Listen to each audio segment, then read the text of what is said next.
Emily Carter broke the crust of bread down the middle with both hands, careful, slow, like it was something holy. She pressed the larger half into her little sister's lap. Lily's fingers curled around it.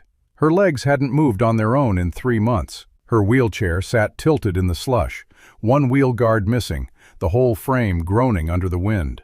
"You take the big piece," Emily whispered. "No," Lily said. "You take it." Neither of them had eaten since Tuesday. It was Friday, and across the frozen street, a stranger had stopped walking.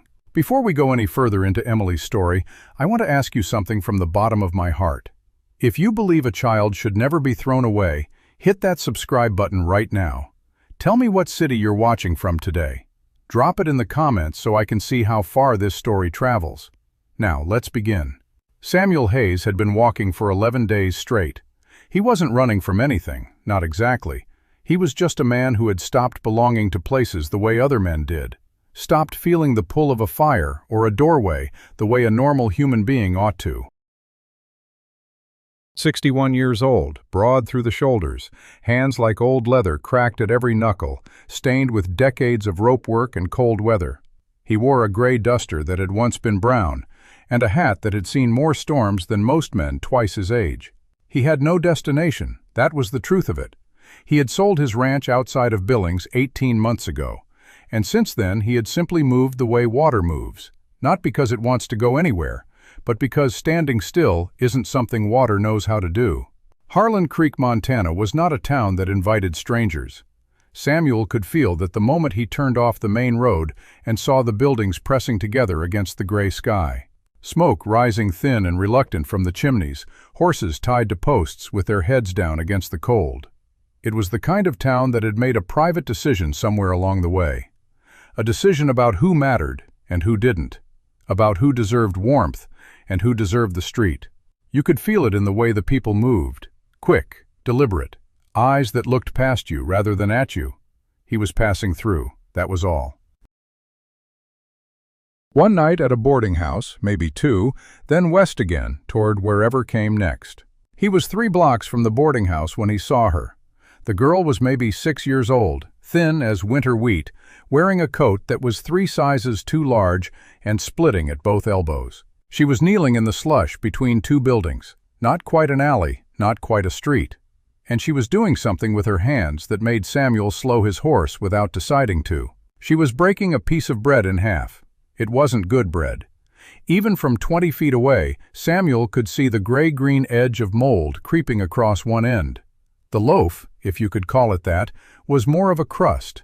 A remnant, probably scraped from a trash bin behind the bakery or lifted off a church donation pile before it could be thrown out. The girl broke it slowly, with great concentration. The way people handle things they cannot afford to drop. When she had it divided, she pressed the larger half into the lap of the child in the wheelchair. Samuel's horse stopped entirely. He hadn't pulled the reins. The animal simply felt the change in him and stopped. The child in the wheelchair was younger, 4, maybe 5.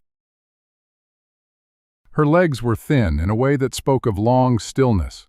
The kind of thin that comes not from starvation, but from muscle that has never been properly used, from bones that have learned to exist without movement. She sat slanted in the chair, which sat slanted in the slush. One wheel half sunk into a drift. A blanket covered her from the waist down, soaked through at the hem. Her face was pale and very serious, and she was looking at the bread in her lap the way a child looks at something they want very much and don't intend to take. "You take the big piece," the older girl whispered. Her voice barely carried. Samuel had ears sharpened by decades of open range, and he caught it only because everything else in that alley was quiet. "No," said the small one. "You take it. You're bigger. I already had some earlier." "Emily." The little one's voice was soft but very certain. "You didn't." A pause. The older girl, Emily, held herself very still. "Lily, I'm not hungry right now. Take it. You're always hungry right now."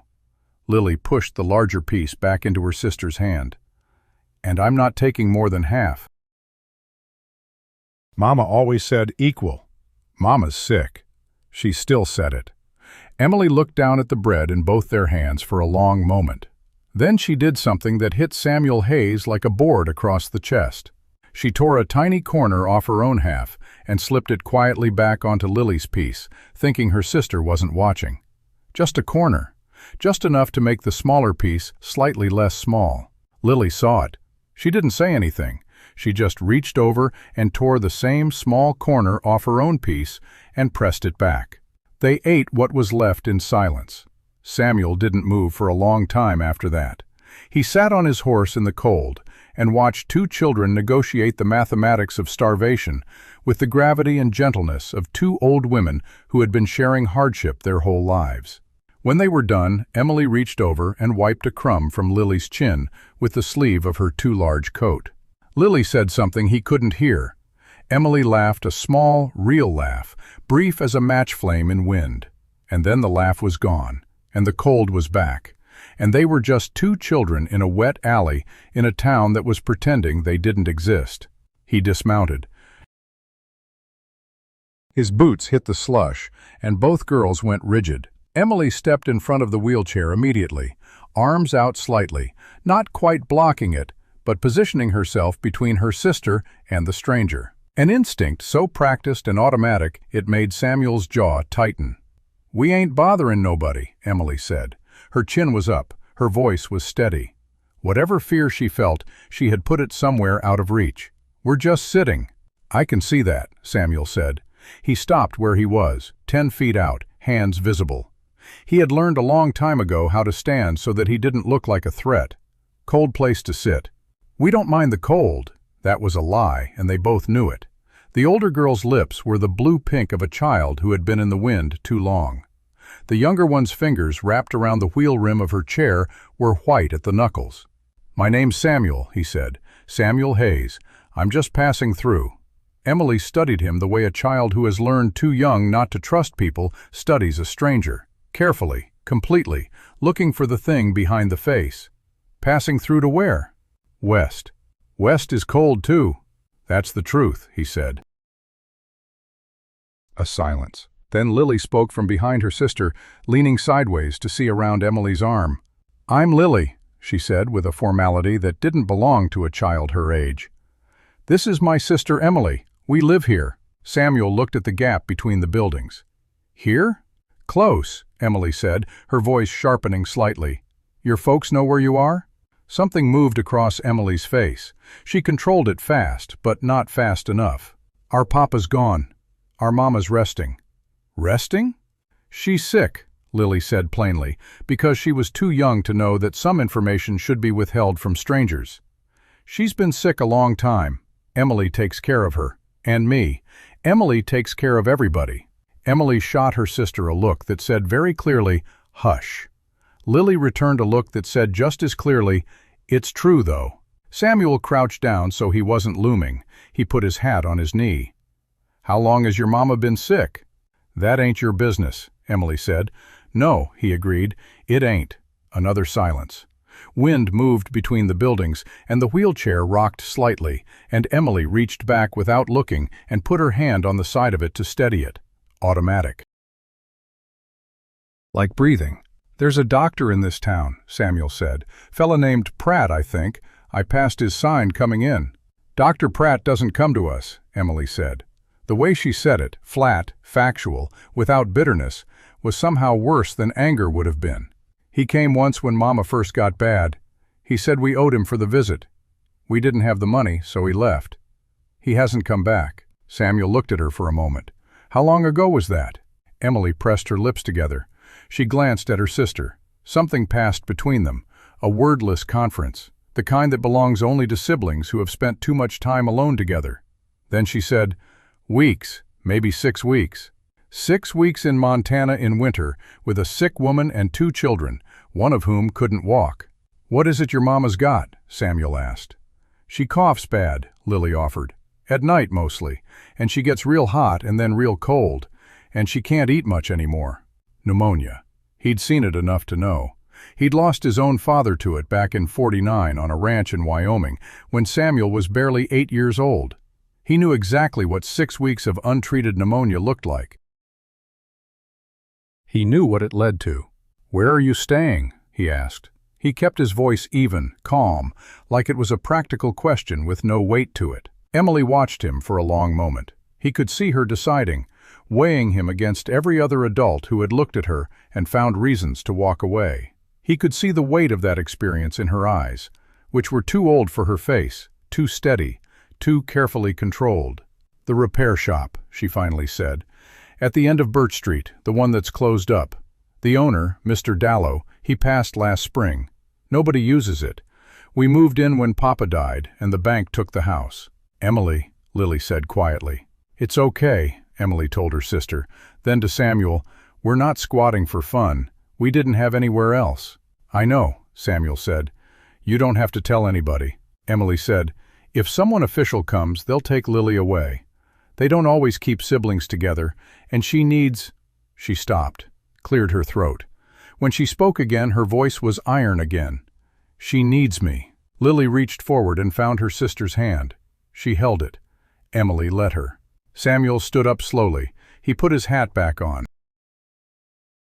He looked down the alley toward the street where life was moving along without noticing these two children at all. A wagon going by, a woman in a good coat hurrying somewhere, a man laughing with another man in a doorway, all of it warm and purposeful and entirely indifferent. "I'm going to get some supplies," he said. "I'd like to bring something to your mama. If she's got a fever and a bad cough, there are things that help. Not a cure, I ain't a doctor, but things that help." Emily looked at him hard. Why? It was the right question, the most important question. Why? Because in this child's experience, and it was experience now, not innocence, there was always a reason behind a kindness, and the reason was never free. Samuel thought about that for a moment. He thought about being honest and what that cost. "Because I watched you give your sister the bigger piece," he said. "And then I watched her give it back. And I figure any family that does that in the middle of what you're in the middle of, that family deserves better than what they've got." Lily looked up at him with wide eyes and said nothing. Emily stared at him for a long time. Then she looked away. Her jaw moved once. "You don't have to," she said. "We don't need charity." "No," Samuel agreed. "You need a fair situation. That's different." A long pause. The wind came again. Emily pulled her coat tighter with one hand and kept the other hand wrapped around the handle of her sister's wheelchair. "Third building on the left on Birch Street," she finally said. "The door sticks. You have to lift and push at the same time." "I'll remember that," Samuel said. He walked back to his horse. He was aware of their eyes on him as he mounted. He rode out of the alley without looking back because he thought if he looked back, he'd see Emily's face going back to whatever careful blankness it wore for the rest of the world, and he wasn't sure he could stand to watch that happen. He went to the general store first. Owen Marsh ran the general store at the corner of Main and 2nd. A man with a red face and the specific weariness of someone who had learned to make small decisions seemed large. Samuel laid money on the counter and asked for dried broth, tinned meat, a half-pound of flour, quinine powder, and a good wool blanket. Marsh looked at the list. He looked at Samuel. "You staying in town a while?" "Overnight," Samuel said. "Where you headed?" "West." Marsh started pulling items off the shelves with a casualness that wasn't casual. "Saw you come in from the North Road. You pass anybody on your way in?" "Just rode," Samuel said. "There's a family," Marsh said, setting the tinned meat on the counter. His voice had a particular quality, not gossip, something more careful than that, something measuring. "Carter family. Used to have property out on the east edge of town. Father died a few months back. Tragic thing." He didn't sound like he thought it was tragic. "The mother took sick after. They're in a hard way." "That's so," Samuel said. "Town's done what it can," Marsh said. He was watching Samuel's face as he said it. "Some folks left food at the start. But there's only so much you can do, you understand? When a family's cursed with bad luck." "Cursed," Samuel repeated. "Bad luck," Marsh repeated. "Children in that family, 4 of them. The eldest boy's maybe 12, 13. Another boy 9 or 10. And 2 girls. Youngest one's got something wrong with her legs." He stacked the items on the counter. "The Carter land, funny thing, it came up in a legal dispute after the father passed. Langford's been looking at expanding his." "Victor Langford," Samuel said. It came out flat, a statement, not a question. Marsh went very still. "You know him?" "I know men like him," Samuel said. He counted out money on the counter, exact amount, no extra, and began putting the items in his saddlebag. "Obliged, Marsh." He was at the door when Marsh spoke again, quiet, careful. "You said you're just passing through." Samuel stopped. He didn't turn. "Most men who say that," Marsh said, "keep on passing through." "Most men," Samuel agreed, and he walked out. By the time he reached Birch Street, the light was going gray-gold, the way it does in Montana in late winter, that brief window when the sky tries to be beautiful before the dark shuts it down. He found the third building on the left, a low structure with a boarded front window and a door that did indeed stick. He lifted and pushed, at the same time the way Emily had said, and the door groaned open into the smell of cold and something else underneath. Damp wood, old motor oil still in the walls, and the particular warm, sour smell of illness. A boy appeared out of the shadows almost immediately. 13 maybe, dark-haired and hard-eyed, standing with his feet apart in the way that boys stand when they are trying to be men and have had too many reasons to practice. "Who are you?" the boy said. It wasn't a question. "Samuel Hayes," Samuel said. "Emily let me come." From somewhere deeper in the building, Emily's voice called out, "Ethan, it's okay, let him in." Ethan, the oldest, Samuel noted, looked him over with the kind of specific male scrutiny that was old enough to mean something even at 13. Then he stepped aside. Just barely. Samuel stepped in. He kept his face neutral as his eyes adjusted. He kept his breathing even. He had promised himself he wouldn't react, because the children were watching him. And children who have been surviving hard situations learn very fast to read adult faces for the signs that tell them how bad it truly is. He had spent 40 years on frontier land. He had seen tough living. He had seen winters that killed cattle and men alike, had seen what poverty did to a body and a house and a family over time. But he had not been inside a space like this one since he was 8 years old, watching his own father die. The woman on the floor, Anna Carter, he would learn her name later, lay on a blanket that had been folded to create as much insulation as possible between her body and the cold ground. She was not old. She might have been 30, 35. Impossible to know now because illness had removed the distinction between young and old, leaving behind only the pure, stripped geography of a human face fighting to stay here. Her breathing was audible across the room, wet, labored, the sound of lungs that had been losing the argument for a long time. Beside her sat another boy, 9, maybe 10, with his mother's coloring and eyes that were red-rimmed from crying. He was trying very hard not to do that anymore. He held his mother's hand in both of his and didn't look up when Samuel came in. Emily was standing near the wall. Lily was beside her in the wheelchair, wrapped in what appeared to be every article of cloth available. A patchwork of blankets and coats and what looked like curtain fabric around her shoulders. She was watching Samuel with the large, steady eyes of a child who has had to learn patience too early. "This is Noah," Emily said, nodding toward the boy beside his mother. "And that's Mama." She said it simply, without apology or drama. She doesn't always know where she is anymore, but she knows our voices. Samuel set his saddlebag down carefully. He crouched beside Anna Carter and put the back of his hand near her face without touching her. The heat coming off her was wrong. Too much, too sustained, the fever of a body that had been working against itself for too long. "Ethan," he said quietly without looking up, "there's a good-sized pot in my saddlebag. Is there a fire going anywhere in this building?" "Back room," Ethan said, cautious. "Small one. Can you build it bigger?"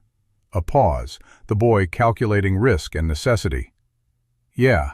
"Then do that, and fill the pot with whatever clean water you've got." Ethan didn't move immediately. "What are you doing?" Samuel looked up at him. He looked at him straight, the way he'd learned to look at men who needed to know they were being taken seriously. "I'm going to make a broth. The quinine I brought will help with the fever. The broth will help her keep strength." He paused. "I've sat with pneumonia before. I know what helps and what doesn't. I'm not going to promise you she comes through this. I'm not a man who makes promises about things he can't control. But she's got a better chance with this than without it. And right now, a better chance is what I've got to offer."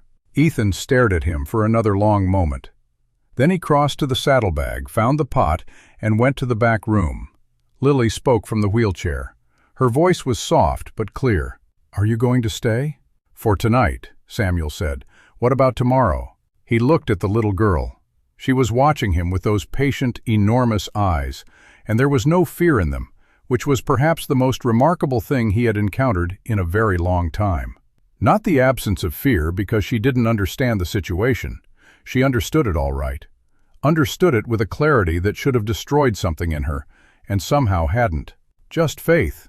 Old-fashioned, unreasonable human faith. "Tomorrow I'll figure out tomorrow," he said honestly. Lily nodded like that was the right answer. Emily stood against the wall and watched him, and said nothing at all. Later, much later, after the broth was made and coaxed slowly into Anna Carter by Emily's steady, patient hands, after Ethan had stopped positioning himself between Samuel and everything else long enough to eat a full tin of beef without apology, after Noah had cried for about 4 minutes and then stopped and fallen asleep holding his mother's wrist, after Lily had been lifted into a better position in her chair and covered with the new wool blanket and had fallen asleep almost immediately with a small sound of relief at the warmth, Samuel Hayes sat with his back against the wall near the door, and Emily Carter came and sat beside him. Not close, a careful distance, but beside him. "People in this town saw us," she said. Her voice was low so as not to wake anyone. "For weeks, they saw us. Some of them used to be friends with my parents." "I know," Samuel said. "They stopped coming, one by one. Mr. Marsh at the store told my papa once that he'd help in a hard time. He said, I heard him." She pulled her knees to her chest inside the oversized coat. "He gave us 1 bag of flour first week after Papa died. Nothing since." "People get scared," Samuel said carefully. "Scared of what?" "Of catching bad luck. Of looking at suffering long enough that they have to decide what kind of person they are. Most people don't want to decide that." Emily was quiet for a moment. "Are you scared? Of bad luck?" "No. I've had plenty already. Don't seem to be contagious." She almost smiled. Not quite. The corner of her mouth moved. "There's something else," she said, "about why people don't help us." She stopped. "You don't have to tell me tonight," Samuel said. "I know." But she didn't stop. "There's a man named Langford, Victor Langford. He owns a lot of land around here. He's been, since Papa died, he's been doing things, legal things, papers, saying we owe money, saying the property wasn't Papa's, our house." She pressed her lips together. "Our house. It's been empty 2 months now. Langford's got a lock on it. Says there's a debt against it. But Papa told me once before he died. He said, 'Emily, he said the land is yours.' He said that." Samuel didn't move. But something in him had gone very still and very alert. "Said the land is yours," he repeated. "He said there were papers," Emily said.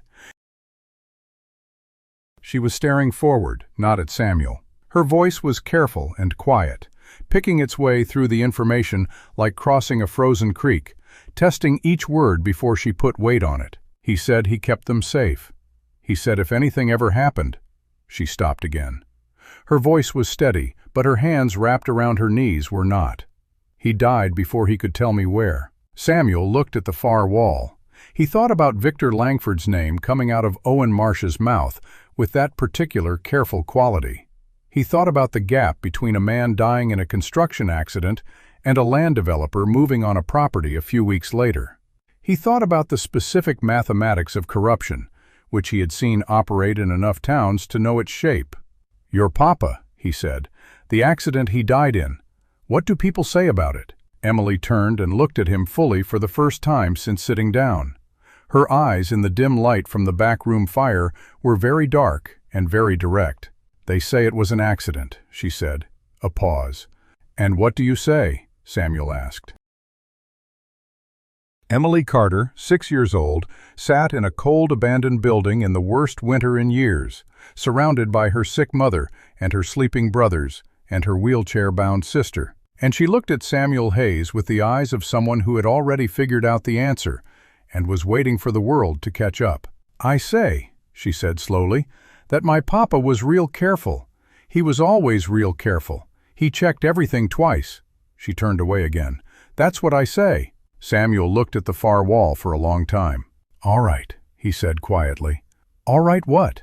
He was quiet for another moment. Then, all right, I'm staying tomorrow too.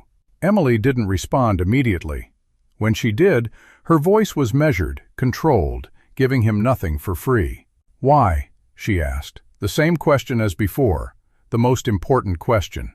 He thought again about being honest and what it cost. Because your papa checked everything twice, he said, and I want to know what he was checking. Emily looked at him for a long moment. She didn't say anything else that night. But she didn't move away from where she was sitting either.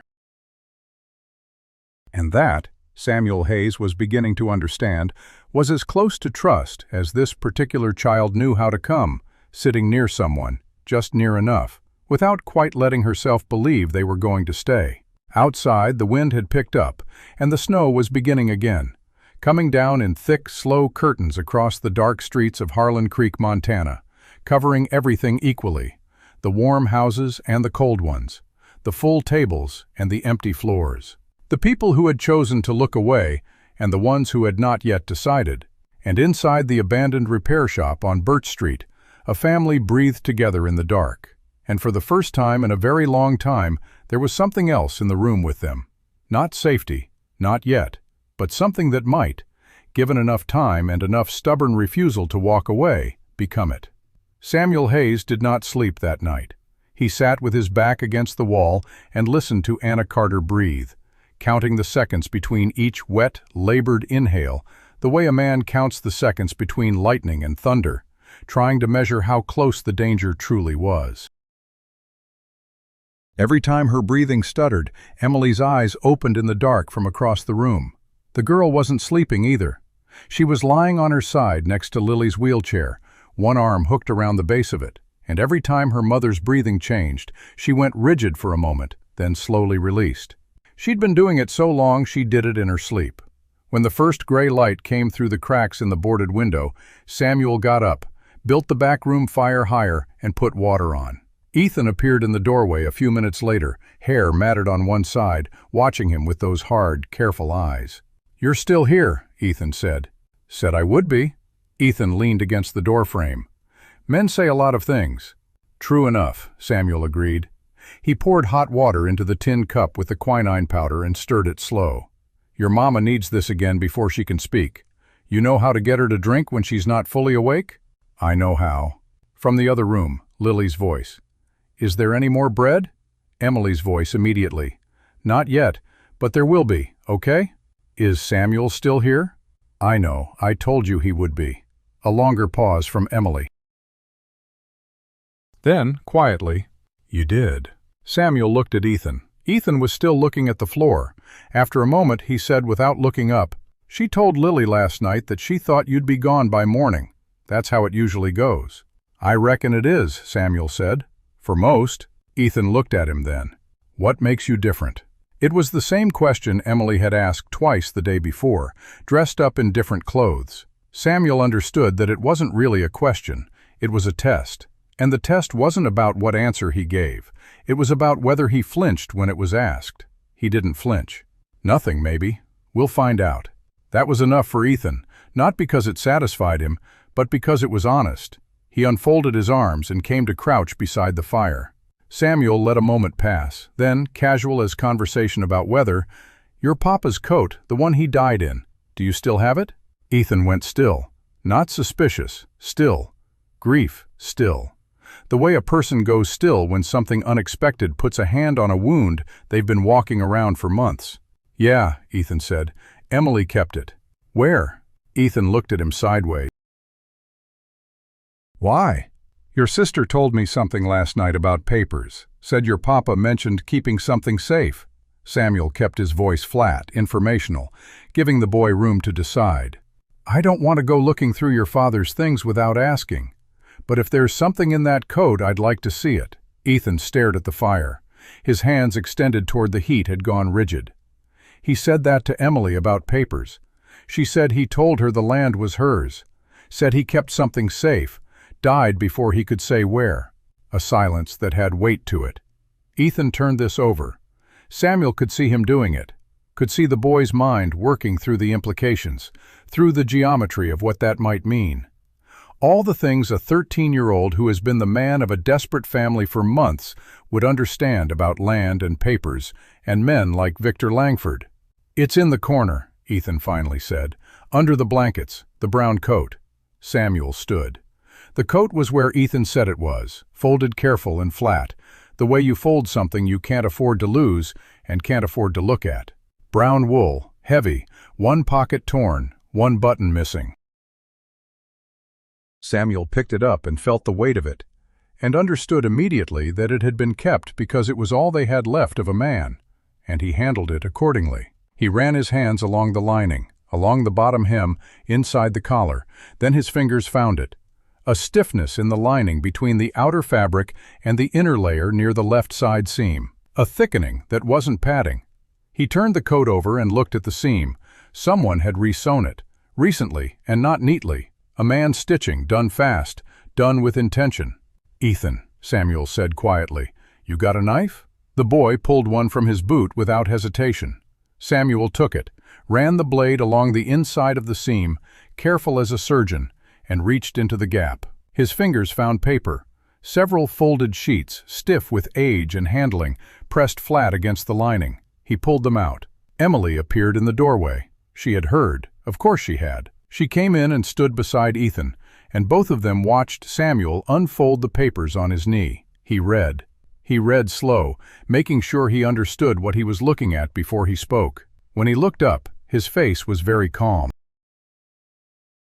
"You need to hear this," he said. "Both of you." Emily sat. Ethan crouched. "What is it? What did you find?" "Nothing yet," Emily called back. "That's not true," Lily said with impeccable 4-year-old accuracy. Samuel smoothed the papers on his knee. "These are deeds," he said. "Property deeds. For the land your family farmed, and for the east pasture, and for the mineral rights beneath both." He checked the date. "Registered in your father's name. All legal. All filed with the county in 1881, 9 years ago." Ethan exhaled. Emily said nothing. "Mineral rights," Samuel said slowly. "That means what's under the ground belongs to whoever holds this paper. And about 8 months ago, there was a survey done in this county looking for oil deposits." He watched their faces. "You understand what that means for this land?" Emily's voice was perfectly flat. "It means the land is worth a lot more than anyone told us." "A great deal more," Samuel said. The silence after that was the kind that fills up fast with everything no one has said yet. Ethan's face had gone through several things and landed on something cold and focused. Emily was very still. Then she said quietly, "That's why he died."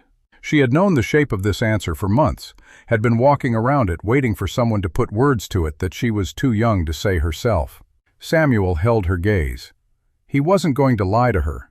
He wasn't going to soften it with maybe and might and we don't know for sure, because she was owed the truth, and she was strong enough to hold it. "That's why he died," he said. Ethan stood up fast. He put his back to the room, hands at his sides, shoulders rigid. He didn't make a sound, but his whole body was doing something that it needed a moment to do privately, and Samuel and Emily both looked away and gave him that moment. When Ethan turned back, his face was reset, raw at the edges, but reset. "Langford," he said. "I'd want proof before I say that name out loud in this town," Samuel said carefully. "But these papers, these are the start of proof.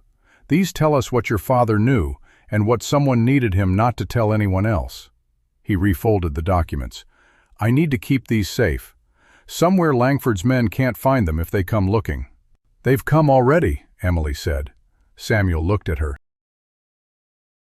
She said it simply, matter of fact. "Twice, men in good coats. They knocked on the door and told Ethan there were debts against the property and we needed to vacate. Ethan told them Mama was too sick to move." She paused. "They said they'd come back with the sheriff." "When?" "They said soon." She glanced at Ethan. "That was 10 days ago." Samuel stood. He put the folded papers inside his own coat, close against his body. "Then we don't have a lot of time to be slow about this." "What are you going to do?" Ethan asked. "First thing, I'm going to the courthouse. County records will have the survey results, And if Langford's been filing anything against your father's property, it'll be there too. I want to know exactly what he's built and where the cracks are." He looked at Ethan. "Second thing, you don't open that door for anyone while I'm gone. Anyone. You hear me?" Ethan nodded once, sharp. "Third thing," Samuel looked at Emily. "Is there anyone in this town, one person who your parents trusted, who might still have some—" "Mrs. Adler," Emily said without hesitation. "Ruth Adler. She taught school here 8 years. She used to bring food in the first weeks before she stopped." "Why'd she stop?" Emily's mouth pressed flat. "Same reason everybody stopped. Langford's got business with most of the men in this town. He owns the mill, owns 2 of the 3 largest farms, holds the note on the boarding house. You cross Langford, you cross your livelihood." She said livelihood the way a child says a word they've heard adults use carefully, like borrowed clothes that almost fit. "Mrs. Adler's husband works at the mill." Samuel thought about that. "But she came before." "She's a good woman," Emily said. It was simply stated. "She just got scared." "Then she's the right kind of scared to talk to," Samuel said. He pulled on his coat. Ethan moved toward the door ahead of him, which Samuel noted without comment. The boy was going to check the street before he walked out, had probably been doing that for weeks. "It's clear," Ethan said. "Obliged." Samuel stepped toward the door, then stopped. He turned back. He looked at Emily, who was standing in the middle of the room with her arms crossed inside the big coat, watching him with that expression she wore, guarded, careful, giving nothing for free. "I'll be back before dark," he said. "You said that yesterday," Emily said. "You weren't here yesterday." "No," he agreed. "I wasn't, but I'm saying it today, which is the day that counts." She looked at him for a moment. Then she looked away, which was, Samuel was learning, her version of, "Fine, go ahead." He went. Samuel Hayes walked through the snow toward the courthouse with the deeds pressed against his chest and the weight of a dead man's trust pressing against his conscience. The morning light was thin and reluctant, filtering through clouds that promised more snow by afternoon. He had maybe 4 hours before Langford's men came looking for him, and he needed to move faster than a man his age had any business moving. The courthouse steps were slick with ice. He took them carefully, not because he was afraid of falling, but because he couldn't afford to break anything. Not now. Not when Anna Carter was fighting for breath in a cold room, and 4 children were depending on something he hadn't finished building yet. The county clerk, Teague, was already at his desk when Samuel walked in. The man looked up with the quick, hunted expression of someone who has spent years expecting bad news and has rarely been disappointed. He recognized Samuel from the day before, and his face did something complicated, a mix of relief and dread that settled into a kind of weary acceptance. "You're back," Teague said. "I am. I was hoping you'd be on the road by now." "So was I," Samuel said. He closed the door behind him and stood in front of Teague's desk with his hat in his hands.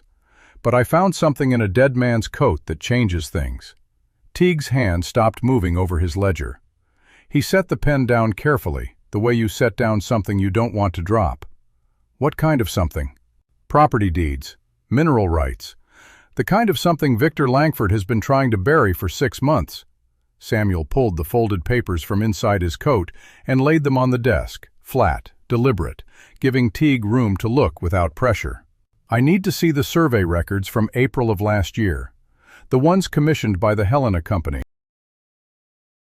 And I need to see whatever Langford's attorney has filed against the Carter property since James Carter died."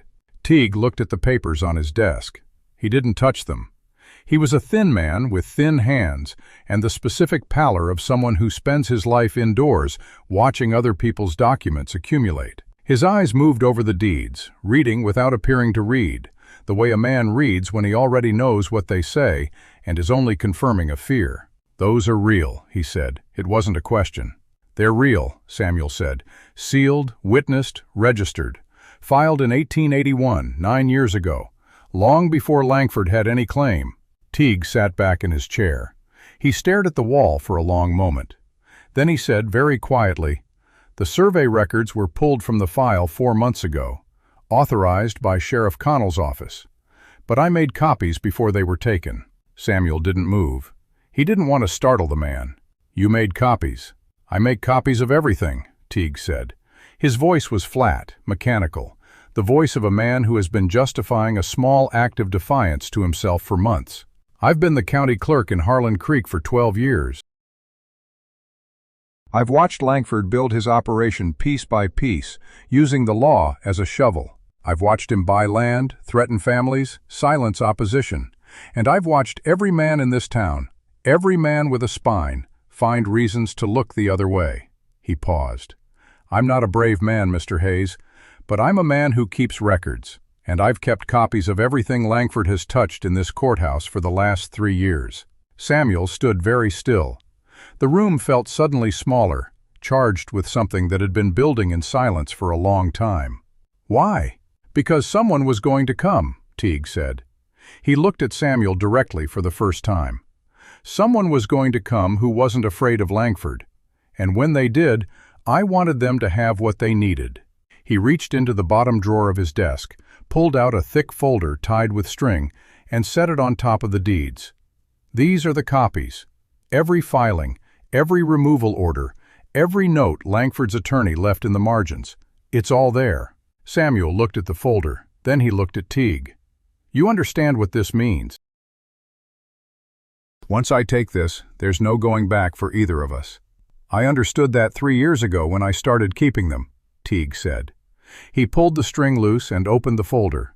The survey shows oil-bearing shale under the eastern parcels of this county. The Carter land sits directly above the most concentrated deposit. Langford commissioned a private survey through a shell company 8 months ago. 2 months later, James Carter was dead. He pulled out a single sheet and handed it to Samuel. This is the work order from the construction site where Carter died. It's stamped completed 4 days before the accident. Langford's attorney initialed the bottom.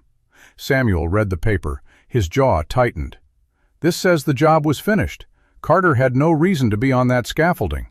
He wasn't there for work, Teague said. He was there to meet someone. The work order shows he was called to the site by a supervisor who later testified that he didn't remember making the call. That supervisor left town 2 weeks after Carter's death and hasn't been seen since. Samuel set the paper down and picked up the survey. He studied the markings, the contour lines, the red ink indicating the oil deposit beneath the Carter land. It was all there. Everything James Carter had died knowing. Everything Langford had tried to bury. Where do I find Hadley? Samuel asked. Teague blinked. The man who carried Carter's body out? Ruth Adler is going to talk to him tonight. But I need to know where he lives now, in case she can't reach him in time. He boards above the livery stable at the end of Elm Street, Teague said. But he's been drinking heavy since the accident. He may not be coherent. He'll be coherent enough, Samuel said. He gathered the papers and deeds, folded them carefully, and tucked them inside his coat. Teague, I need you to stay here and act normal. If Langford's men come asking, you don't know anything. You haven't seen me since yesterday. Teague nodded. His hands were trembling slightly, but his voice was steady. I've been waiting for this, Mr. Hayes. I've been waiting for someone to walk through that door and give me a reason to open that drawer. You've given me that reason. He paused. Don't make me regret it. I won't, Samuel said. He left the courthouse and turned north toward Elm Street, walking fast through the snow that had begun to fall again, small dry flakes that bit at his face. The sky was lowering, the way it does before a storm settles in for the duration. He had maybe 3 hours before Langford's men found him, and he needed to find Hadley before they did. The livery stable sat at the end of Elm Street, a low building with a sagging roof and the smell of hay and horses and old whiskey leaking through the cracks in the walls. Samuel went around to the side where a narrow stairway led to a second-floor door. He climbed, and the boards groaned under his weight, and the door at the top opened before he could knock. A woman stood in the doorway. Not Ruth Adler. A younger woman, maybe 25, with dark circles under her eyes and a baby on her hip. She looked at Samuel with the particular weariness of someone who has been protecting a man from himself for too long. "You're looking for Hadley," she said. It wasn't a question. "Yes, ma'am. He's not here. He's at the saloon on Front Street. Same place he's been every day for 4 months. I heard he saw something at the construction site where James Carter died." The woman's face went through a series of changes, hardening, softening, hardening again. She shifted the baby to her other hip. He saw what they told him to see, and what he saw keeps him drinking. She looked at Samuel with eyes that had learned to judge character quickly. "Are you here to make it worse or better?" "I'm here to give him a chance to make it right," Samuel said. She studied him for a long moment. Then she nodded once. "Front Street, the Silver Dollar. He'll be at the back corner table. He's always at the back corner table." She stepped back and closed the door, and Samuel heard the lock click. The Silver Dollar saloon was dark and warm and smelled of tobacco and desperation. It was early enough that the crowd was thin, a few men nursing drinks at the bar. A man passed out over a table in the corner. Samuel spotted Hadley immediately. He was sitting alone at the back corner table, a bottle in front of him, his head bowed over his folded arms. He was a big man, or had been once. Now he looked like a man who had been shrinking for months, his clothes hanging loose, his shoulders curved inward, as if he were trying to make himself smaller. Samuel walked to the table and sat down across from him without asking. Hadley looked up slowly. His eyes were red and unfocused, but there was something in them that sharpened when he saw Samuel's face. A flicker of recognition, or suspicion, or both. "You're the man asking questions about Carter," Hadley said. His voice was rough from whiskey and disuse. "I am." "Then you're either very brave or very stupid." "I've been called both." Samuel set his hat on the table. "I found the deeds James Carter sewed into his coat lining. I've got the survey showing what Langford was after. I've got a clerk who's been keeping copies of every filing Langford's made for 3 years. What I don't have is someone who was there when Carter died and is willing to tell the truth about it." Hadley stared at him. His hand moved to the bottle, wrapped around it, but he didn't lift it. "You don't know what you're asking." "I know exactly what I'm asking," Samuel said. "I'm asking you to tell what you saw. I'm asking you to stand up in front of a judge and say that James Carter didn't fall, that he was pushed, that Langford's men did it, and that you were paid to keep quiet." Hadley's face crumpled. He pressed his palms against his eyes and sat like that for a long time. When he spoke, his voice was muffled. "I've got a wife, a little girl. She's 3 years old. Langford's men came to me the day after the accident. They told me that if I kept my mouth shut, my family would be safe. They told me that if I opened it—" He stopped, swallowed. "They told me they knew where my wife's sister lived. They told me they knew where my daughter played." Samuel sat with that. He didn't rush. He let the weight of it settle into the space between them. Then he said quietly, "James Carter had 4 children. The oldest is 13. The youngest is 4 years old and can't walk. His wife has been lying on a cold floor for 6 weeks with pneumonia because she couldn't afford a doctor, and because the doctor in this town was too afraid of Langford to come when she needed him." He paused. "Those children are still alive, Hadley. They're alive because their 6-year-old daughter has been breaking bread in half and giving the bigger piece to her sister. They're alive because that same little girl has been singing to her mother every night to keep her breathing." Hadley lowered his hands. His eyes were wet. "Langford is going to come for those children," Samuel said. "He's going to take their land, and then he's going to take them, separate them, put them in different homes, different towns. That 4-year-old in the wheelchair? She'll be sent to a state institution if there's no one to fight for her. You can change that. You can give them a chance." Hadley looked at the bottle. Then he pushed it away. It slid across the table and stopped at the edge. He stared at it for a moment, then looked at Samuel. "If I tell what I saw, Langford will come for my family." "He'll try," Samuel said. "But I've already sent a rider to the county seat with documentation for the territorial judge. There are people in this town who are ready to stand. The mill foreman, the county clerk, the doctor. They're scared, but they're ready. You won't be alone." Hadley was quiet for a long time. The saloon was quiet around them. The bartender wiped a glass and watched them from the bar with the practiced disinterest of a man who has seen too many private conversations to be curious anymore. Finally, Hadley said, "I carried him out. Carter. I was the one who picked him up off the ground. He was still alive when I got to him." He stopped, swallowed. "He looked at me. He looked me right in the eye and he said," Hadley's voice broke, He pressed his fist to his mouth, held it there. He said, "Tell my girl I checked. Tell her I checked twice." Samuel felt the words land in his chest like stones. He thought of Emily, sitting in the dark of the repair shop, telling him that her father checked everything twice. He thought of James Carter, knowing he was dying, using his last breath to send a message to his daughter. A message that had been carried by a man too terrified to deliver it. "He said that to you," Samuel said. "Yes. And you never told anyone?" "No." Hadley's voice was barely a whisper. "I never told anyone. Until now." Hadley looked at him.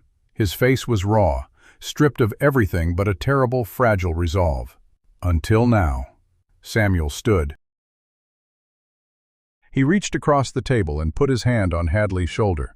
"I'm going to the Carter house now. I'm going to make sure they're safe tonight.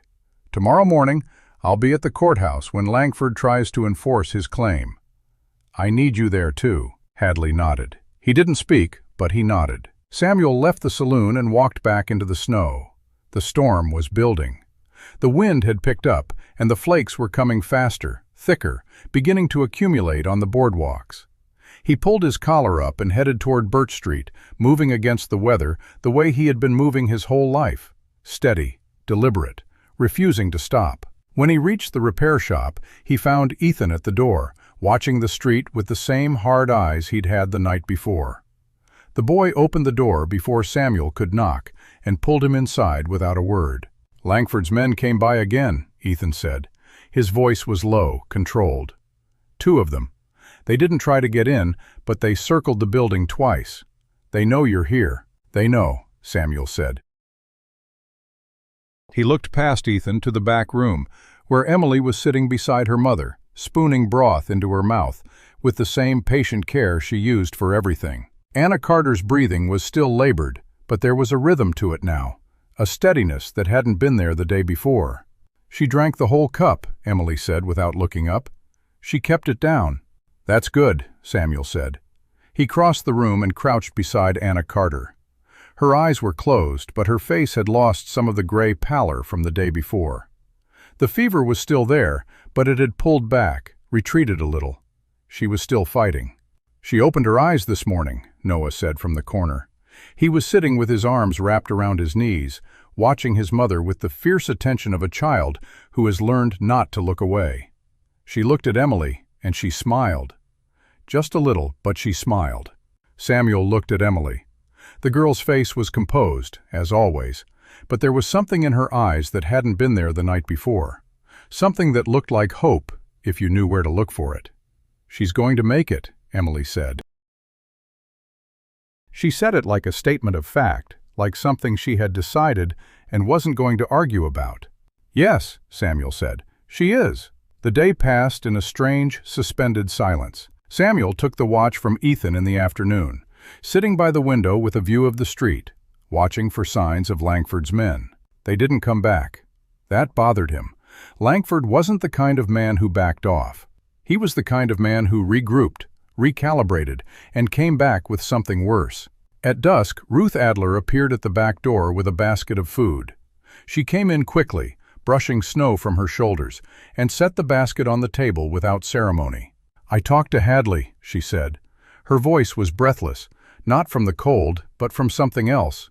Urgency, perhaps, or the weight of what she was carrying. "He's going to testify. He told me everything." "Everything?" Samuel asked. "Everything." Ruth set the basket down and looked at him. He was on the third level when it happened. He saw Langford's men with James Carter. He saw them do it. He's been carrying that for 4 months. He's ready to put it down. Samuel nodded. "He told me about the message. What James said to him as he was dying." Ruth's face tightened. "He told me, 'Tell my girl I checked twice.'" She shook her head slowly. "That man loved his children, Samuel. He loved them enough to sew documents into his coat. He loved them enough to send a message from the ground." "I know," Samuel said. "I've been carrying that with me all day." Ruth looked at him. "What happens now?" "Now we wait for the judge," Samuel said. "I sent Cole Briggs to the county seat last night with the documents. If the judge is half the man Teague says he is, he'll be here within the week. In the meantime, we keep Anna alive. We keep the children safe, and we make sure Langford knows we're not going anywhere." Ruth nodded. She opened the basket and began pulling out food: bread, cheese, a jar of preserves, a small pot of stew. "I'll bring more tomorrow. I've been talking to people. There's a woman at the church who wants to help. A couple of the farmers who remember what James Carter was like. They're scared, but they're starting to come around." "Good," Samuel said. "The more people who are willing to stand, the harder it will be for Langford to move." That night, after the children had eaten and Anna Carter had taken another cup of broth, Samuel sat on the floor with his back against the wall and listened to the wind howl outside. The snow was coming down hard now, piling against the boarded windows, sealing them into the small, warm space of the repair shop. Ethan had fallen asleep sitting up, his head resting against the wall. Noah was curled beside his mother, one hand wrapped around her wrist, holding on even in sleep. Emily was in the corner with Lily's wheelchair pulled close beside her, and the two of them were whispering to each other in the dark, voices too low for Samuel to hear. He closed his eyes. He thought about James Carter, sewing documents into a coat in the dark of a bedroom, knowing he was in danger, knowing he might not come back from the job the next day. He thought about the courage it took to do that, to prepare for your own death, not in the hope of avoiding it, but in the hope that someone would find what you left behind and use it to save the people you loved. He thought about the girl who had broken bread in half in an alley and given away the bigger piece. He thought about the message James Carter had sent from the ground. "Tell my girl I checked twice." He opened his eyes and looked at the ceiling. The roof was holding. The walls were holding. The fire in the back room was burning steady. And somewhere in the dark of Harlan Creek, Victor Langford was lying awake, calculating his next move, trying to figure out how to stop a man who had nothing left to lose, and a family that had already lost everything and come back from it. Samuel Hayes smiled in the dark. It was a cold smile, the smile of a man who has been underestimated his whole life and has learned to use it as an advantage. He settled deeper against the wall and let himself drift into the light sleep of a man who has learned to wake at any sound. Outside, the wind howled and the snow fell, and the town of Harlan Creek waited for morning, unaware that by the time the sun rose, everything would have changed. The morning came gray and brutal, the kind of cold that seeps through walls and settles into bones. Samuel had been awake for an hour before the first light, sitting by the cold stove in the back room, turning the deeds over in his hands. He had read them so many times now that he could recite the legal language from memory, but he kept reading anyway, as if the words might change, or the ink might fade, as if any moment he might wake up and find the whole thing a fever dream cooked up by a tired old man who had wandered into the wrong town. But the deed stayed solid, the survey stayed solid, and the sound of Anna Carter breathing, slower now, steadier, more human, stayed solid too. Emily appeared in the doorway at first light. She had a blanket wrapped around her shoulders, and her hair was tangled from sleep, but her eyes were clear and watchful. She looked at Samuel, at the papers in his hands, and then at the stove where a pot of water was beginning to steam.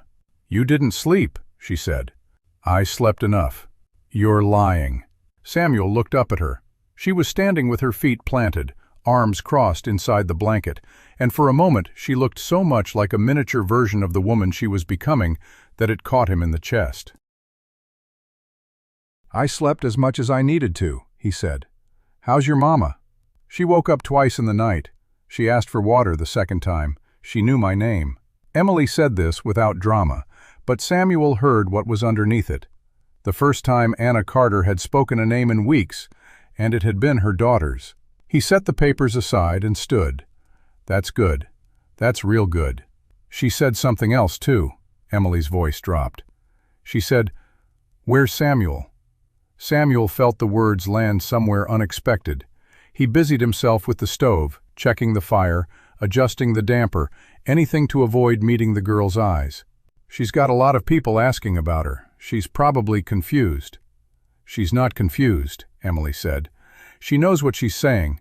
She said she wanted to thank you." "She can thank me when she's sitting up and eating solid food," Samuel said. He poured hot water into a cup and added a few spoonfuls of the dried broth he'd bought at Marsh's store.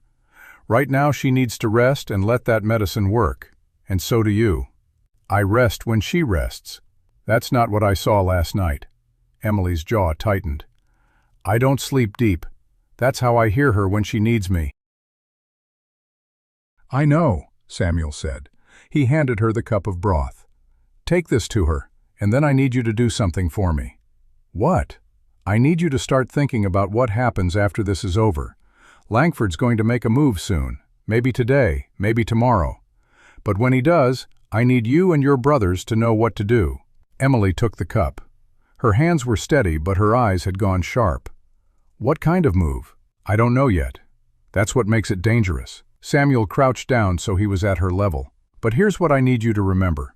Whatever happens, you stay with your mama. You stay with Lily. You don't go anywhere alone. You don't open that door for anyone but me or Mrs. Adler, and you keep those deeds safe. The deeds are with Lily. I know, and they're going to stay with Lily until the judge gets here. Nobody's going to search a little girl in a wheelchair. Langford's men wouldn't think of it. Emily nodded. She looked at the cup in her hands, then back at Samuel. Are you going somewhere? I'm going to the mill. I want to talk to the foreman again, see if he's heard anything about Langford's plans. Then I'm going to the hotel to wait for the judge. What if the judge doesn't come? He'll come. How do you know? Samuel looked at her.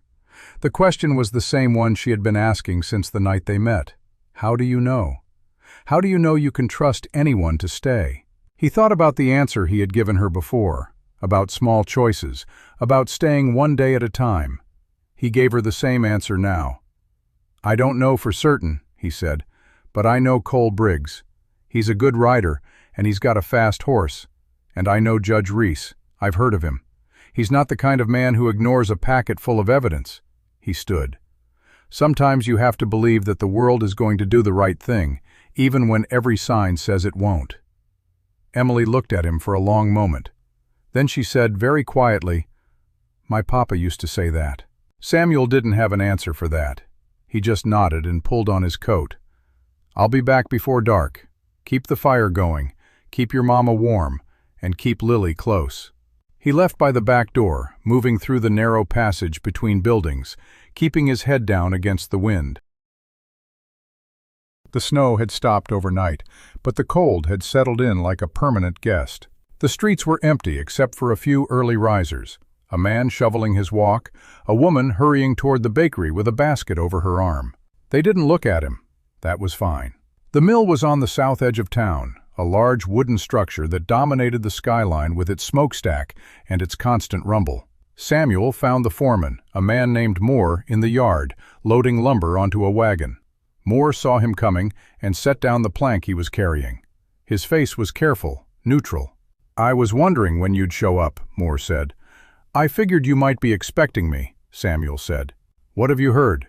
Moore looked around, made sure no one was close enough to hear, then stepped closer. Langford was at the sheriff's office last night for 2 hours. I got a friend who works the night desk. He said Langford came out looking like a man who had just lost an argument. Connell was with him, but Connell wasn't talking. My friend said Connell looked sick. Connell's been looking sick for a while, Samuel said. Yeah, but this was different. My friend said Langford was waving papers around, shouting about a court order. Connell just kept shaking his head. Finally, Langford left, and Connell sat at his desk for another hour before going home. Looked like a man who'd just realized something he didn't want to know. Samuel filed that away. Connell was the weak link, the sheriff who had let Langford operate for too long, who had signed off on the record removal, who had stood by while a family starved. If Connell was starting to crack, that was good. That meant Langford was losing his grip on the law. What about Crail? Samuel asked. Langford's attorney? I haven't seen him since yesterday afternoon. He was at the courthouse, packing files into a satchel. Teague told me he looked like a man getting ready to leave town. Leaving town doesn't mean he's giving up. It means he's covering his tracks. Moore nodded. What do you need from me? I need you to keep your ears open. If you hear anything about Langford making a move, anything, you find me. I'll be at the repair shop on Birch Street. I know where it is. Moore picked up the plank again. I used to work with James Carter. He was a good man. He didn't deserve what happened to him. No, Samuel said, he didn't. He left the mill and walked back toward Main Street. The town was waking now, shopkeepers opening their doors, a wagon rattling past loaded with supplies. He passed Marsh's general store and saw Marsh through the window, stacking cans on a shelf. Marsh looked up, saw him, and immediately looked away. Samuel kept walking. He was 2 blocks from the repair shop when he heard the horse, fast, coming up behind him. He stepped to the side and turned, his hand going automatically to the knife in his belt. But it wasn't Langford's men. It was Cole Briggs, the young man he had sent to the county seat the night before. His horse was lathered, breathing hard, and Cole's face was flushed with cold and exertion. "Mr. Hayes," Cole said, pulling the horse to a stop. "I made it." "You made it back," Samuel said. "Did you see the judge?" "I saw his clerk. The judge was in session until late, but the clerk took the packet and said he would put it directly into the judge's hands by morning." Cole swung down from the horse, his legs unsteady from the long ride. "He said the judge has been waiting for something like this. There have been complaints about Langford for years, but no one ever had enough evidence to bring a case." Samuel felt something loosen in his chest. "When will the judge come?" "He's already on his way. He left at first light with 2 deputies. They should be here by tomorrow evening, maybe sooner if the roads are clear." Cole paused. "There's more. The clerk told me that 2 of Langford's men were seen in the county seat yesterday.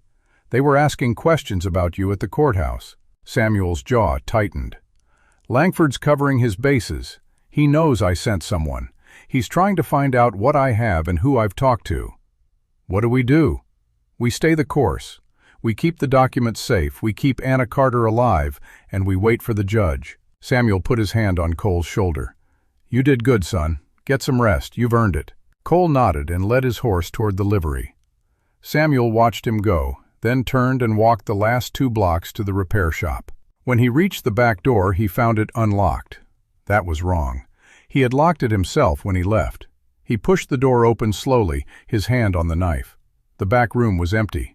The fire had burned low. The pot of broth was still on the stove, cold. He moved through the building quickly, checking the main room, the front door, the corner where Anna Carter had been lying. She was gone. The children were gone. The wheelchair was gone. Samuel stood in the middle of the empty room and felt the floor drop out from under him. The deeds were with Lily. The deeds and the survey and the copies from Teague. All of it was in the hands of a 4-year-old girl who couldn't walk, and she was gone. He heard a sound from the front of the building. A creak, like someone stepping on a loose board. He moved toward it, low and fast, and found Ethan standing in the doorway, his face white, his hands shaking. "They took her," Ethan said. His voice was barely a whisper. "They took Mama." "Who?" "Langford's men. They came through the front door while you were gone. They had a wagon. 2 men came in first, and one of them pointed a gun at me while the other one picked Mama up off the floor. Emily tried to stop them. She hit one of them with a piece of wood. He didn't even flinch." Ethan's voice cracked. "They put Mama in the wagon and drove off. Emily ran after them. She ran down the street screaming. I couldn't stop her, Samuel. I couldn't stop any of it." Samuel grabbed Ethan by the shoulders. "Where did they take her?" "I don't know, but I heard one of them say something about the old Langford house, the one on the hill outside of town." Samuel was already moving. He grabbed his coat, checked the knife in his belt, and headed for the door. "You stay here with Lily and Noah. You keep the door locked, and you don't open it for anyone but me." "Where are you going?" "To get your Mama back." He stepped into the cold and started walking fast, then broke into a run, his boots pounding the frozen ground as the wind howled around him and the sky darkened with the promise of more snow. Somewhere ahead, Anna Carter was in the hands of a man who had killed her husband and would not hesitate to finish what he started. And somewhere ahead, a 6-year-old girl was running alone into the storm, chasing the wagon that had taken her mother, refusing to let go. Samuel Hayes ran through the streets of Harlan Creek like a man half his age, his boots pounding the frozen earth, his breath coming in ragged clouds. The wind cut through his coat, but he barely felt it. All he could feel was the cold terror of a 6-year-old girl running alone into a storm, chasing the wagon that had taken her mother, and the heavier weight of a dying woman being carried toward a man who had already killed once to keep his secrets. He turned at the edge of town and saw the hill road leading up toward the old Langford house. It sat on a rise about half a mile out, a dark shape against the gray sky, surrounded by bare trees and the skeletal remains of a fence that had once marked a property line. Smoke rose from one of its chimneys, thin and gray like a signal. Samuel pushed harder, his lungs burning, his legs screaming. He had to reach the house before Langford had time to do what he had planned. He had to reach Emily before she ran into something she couldn't run away from. He was halfway up the hill when he saw her.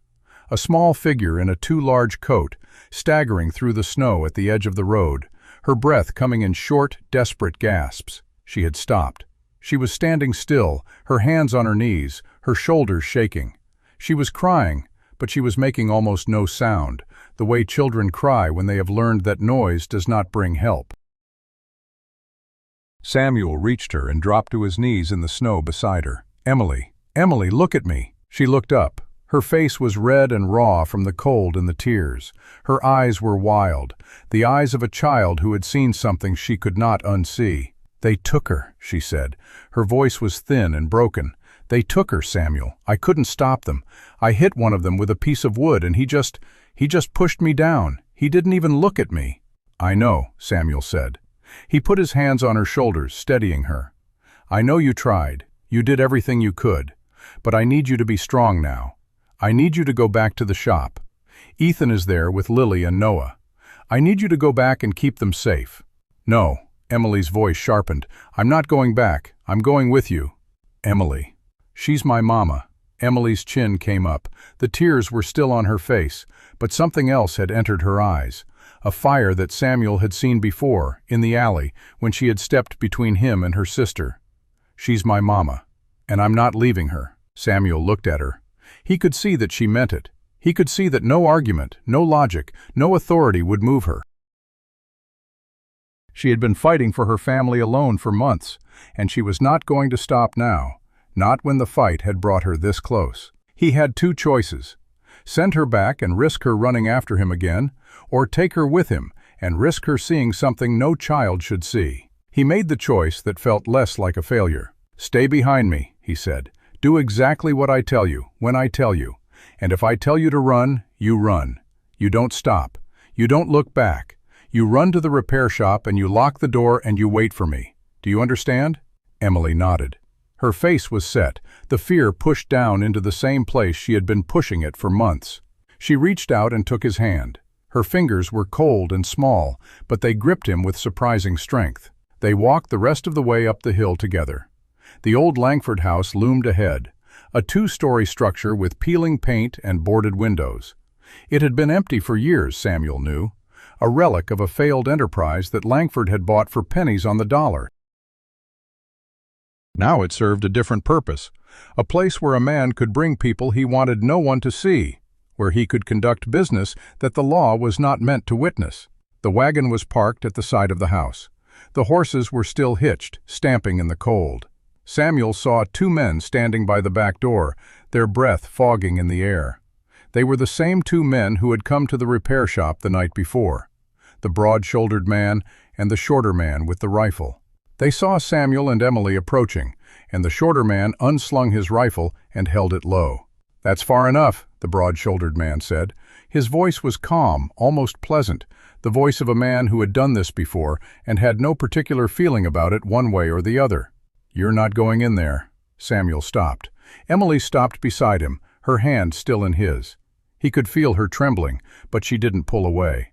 "I'm not here to start a fight," Samuel said. "I'm here to get the woman you took from her sickbed. She's dying. Moving her was a death sentence, and you know it." "I know what I was paid to do," the broad-shouldered man said, "and I was paid to bring her here. She's inside. She's alive, that's all that matters." "It's not all that matters." Samuel's voice was low and hard. "You're standing between a man and a family that has already lost too much. I'm asking you to let me pass." The broad-shouldered man looked at him for a long moment. Then he glanced at Emily. Something moved in his face, not quite recognition, not quite discomfort, but a flicker of something he was trying to suppress. He looked away. "I can't do that," he said. Langford's inside with Crail. They're waiting for you. They want to talk. Then let me talk. He said to bring you in alone. The girl stays here. Samuel felt Emily's grip tighten on his hand. He looked down at her. Her face was pale, but her jaw was set. She was looking at the broad-shouldered man with an expression that Samuel had seen in her before. The look of someone who had been underestimated too many times to care anymore. "I'm not leaving her out here in the cold," Samuel said. "She's a child. She'll be fine for 5 minutes. We're not animals." Samuel stood still, calculating. He could try to fight his way through, but the shorter man had the rifle, and the broad-shouldered man looked like he knew how to use his hands.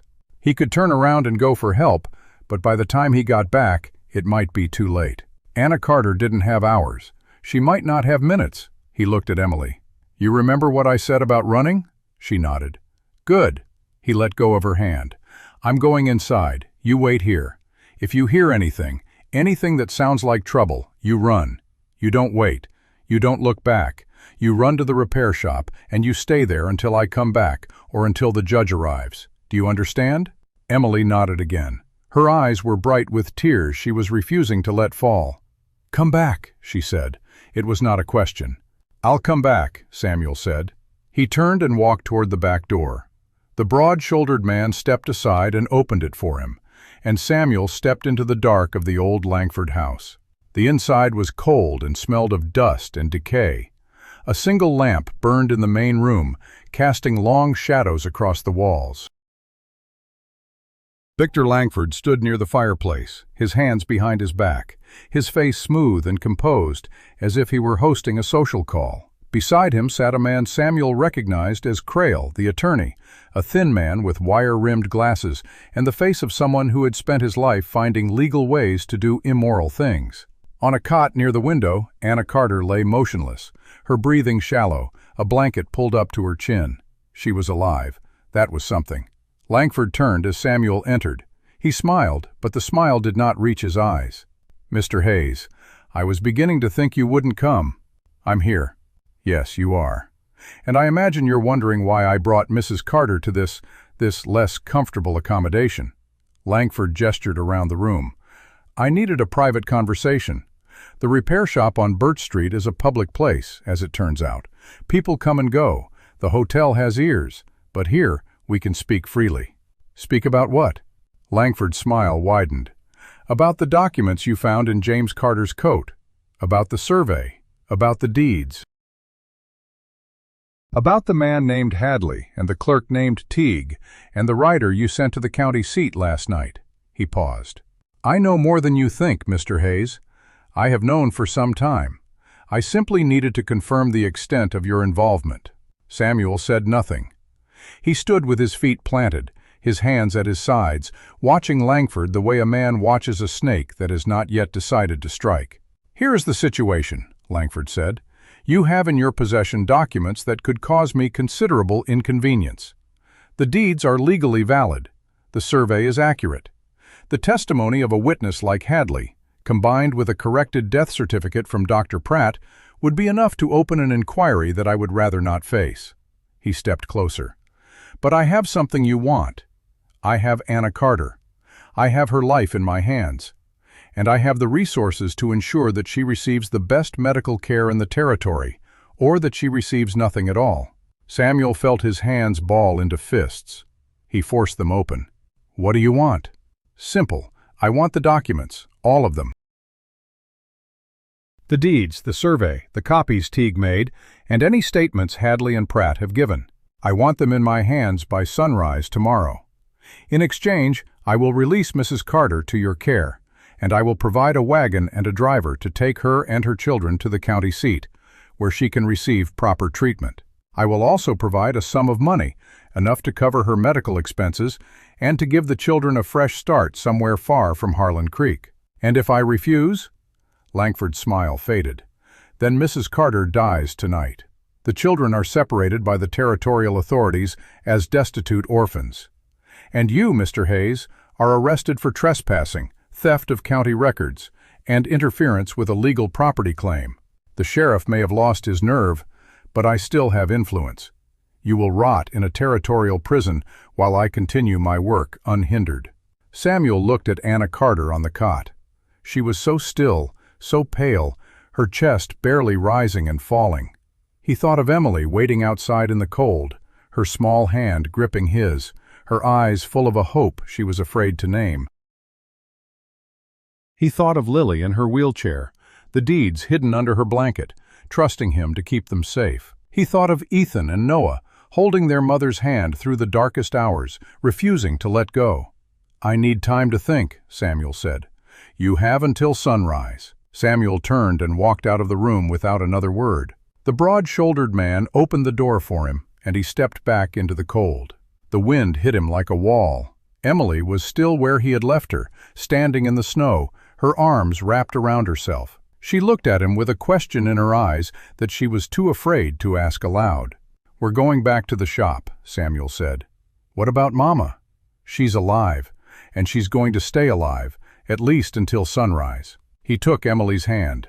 "I have a decision to make, and I need to think." They walked back down the hill in silence. The snow was beginning to fall again, small, dry flakes that stung the skin. Emily kept pace beside him, her hand in his, and he could feel her trembling, not from the cold, but from the effort of holding in everything she was feeling. He wanted to tell her that it was going to be all right. He wanted to promise her that he would find a way, but he had learned long ago not to make promises he wasn't sure he could keep. When they reached the repair shop, Ethan met them at the door. His face was pale, his eyes red-rimmed, but he had the knife in his hand, and he was standing between the door and the rest of the children. He looked at Samuel, at Emily, and something in his posture relaxed slightly when he saw they were unharmed. "Lily's scared," Ethan said. "She keeps asking where Mama is." "I know," Samuel said. He stepped inside and saw Lily in her wheelchair, wrapped in blankets, the bulge of the deeds visible beneath the fabric. Noah was sitting beside her, holding her hand. They both looked up as Samuel entered, their faces full of the same desperate question that Emily had been carrying. Samuel crouched in front of Lily. "Your Mama is alive. She's at a house on the hill outside of town. I saw her. She's resting." "When is she coming back?" Lily asked. "I don't know yet," Samuel said. He looked at the children, 4 children in a cold room, waiting for a mother who might not survive the night, depending on a man they had known for only 3 days. "But I promise you this. I am going to do everything I can to bring her back. Everything." Lily looked at him for a long moment. Then she nodded, slowly, the way she did everything, with a gravity that seemed too large for her small body. "Okay," she said. "I believe you." Samuel stood. He looked at the fire, which was burning low, and added another log. He looked at the deeds hidden in Lily's blanket. He looked at the faces of the children, who were trusting him with everything they had left. And he made his decision. He was not going to give Langford the documents. He was not going to trade a mother's life for a piece of paper. But he was also not going to let a murderer walk free to hurt another family. There had to be another way. There had to be a way to save Anna Carter without handing James Carter's last gift to the man who had killed him. He thought about Teague's copies. He thought about Hadley's testimony. He thought about Dr. Pratt's revised death certificate. He thought about the judge who was already on his way. He needed time. He needed to delay Langford long enough for the judge to arrive. And he needed to keep Anna Carter alive until then. He looked at Ethan. "I need you to do something for me. I need you to go to the livery stable and find Cole Briggs. Tell him I need him to ride out to meet the judge on the road. Tell him to explain the situation and tell the judge to push harder, faster. Every hour matters." Ethan nodded. "What about the rest of us?" "You stay here. You keep the door locked. You don't open it for anyone but me or Mrs. Adler or Cole." Samuel looked at Emily. "And I need you to do something else. I need you to tell me everything you remember about the day your father died. Every detail, no matter how small." Emily blinked. "Why?" "Because I think there's something we missed, something that Langford is still afraid of, and I need to find it before sunrise." Emily sat down on the floor, her back against the wall, and she began to talk. She told him about the morning her father left for work, about how he had kissed her and told her to take care of her mother. She told him about the man who had come to the house the night before, a man she didn't recognize, who had spoken to her father in low voices on the porch. She told him about the way her father had looked when he came back inside, not scared but determined, like a man who had made a decision. "He hid something else," Samuel said. It came out as a realization, a certainty settling into his bones. "Your father didn't just sew the deeds into his coat, he hid something else, something he didn't want Langford to find." Emily's eyes widened. "The papers. He had another set of papers.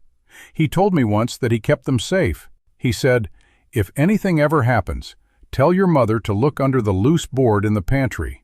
Samuel's heart hammered. "The pantry. In your old house?" "Yes, the house Langford locked up." Samuel stood. He looked at the window. Outside, the snow was falling thicker, the sky darkening toward night. He had until sunrise. The house was 2 miles east of town, locked and empty. He had no key, no guarantee that the papers were still there. But James Carter had checked everything twice. And Samuel had learned that the dead man's carefulness was the only thing that had kept his children alive this long. "I'll be back," Samuel said. He pulled on his coat and headed for the door. And this time Emily didn't ask where he was going. She just watched him go, and in her eyes was the same fierce, fragile hope that had been there since the moment she had broken a piece of bread in half and given the larger piece away. The wind had picked up again, pushing the snow sideways across the road so that it was hard to tell where the ground ended and the sky began. Samuel pulled his hat down low and kept moving, his boots finding the frozen ruts of the wagon track that led east out of Harlan Creek. The old Carter house sat 2 miles outside of town, a half-hour walk in good weather. In this weather, with the light fading and the cold seeping through every seam in his coat, it would take longer. He had maybe an hour before full dark, and he needed to be inside before that, before Langford's men thought to check the house, before anyone else realized what he was after. He thought about Emily as he walked. The way she had told him about the pantry, her voice steady and certain, as if she had been holding that piece of information for months, waiting for someone to ask. James Carter had told his daughter about the hiding place, but he hadn't told her what was in it. He had simply said, "Tell your mother to look under the loose board in the pantry if anything ever happens." It was a message delivered to a 6-year-old, a message that had to travel through weeks of grief and hunger and fear before it finally reached someone who could act on it. Samuel wondered if James Carter had known, in his last moments, that his daughter would carry that message. He hoped so. He hoped the man had died, knowing that his carefulness had not been in vain. The road curved through a stand of bare trees, their branches reaching into the gray sky like the ribs of a shipwreck. Samuel saw the house before he reached it, a dark shape at the end of the track, sitting low against the horizon. It was a modest farmhouse, 2 stories, with a porch that sagged on one side and a chimney that leaned slightly to the left. The windows were boarded up, and a heavy padlock hung on the front door. Langford had sealed it tight, making sure no one could get in. Samuel circled the house, looking for another way in. The back door was locked too, but the wood around the frame was old and weathered, soft with years of Montana winters.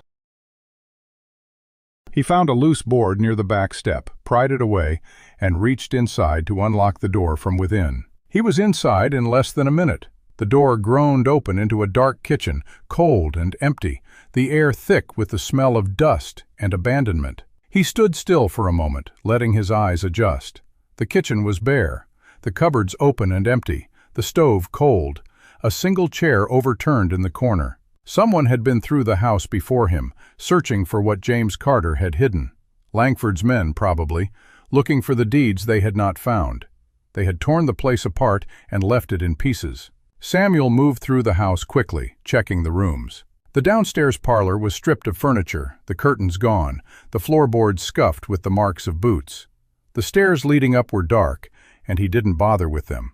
He was looking for the pantry.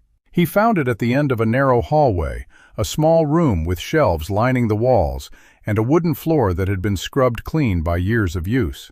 The shelves were empty, the jars and cans long since taken, but the floor was intact.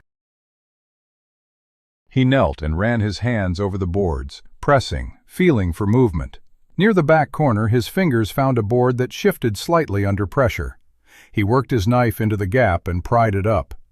Beneath it, In a shallow hollow lay a small leather pouch, tied with a string. Samuel lifted it out carefully. He untied the string and tipped the contents into his palm. A folded letter, yellowed with age.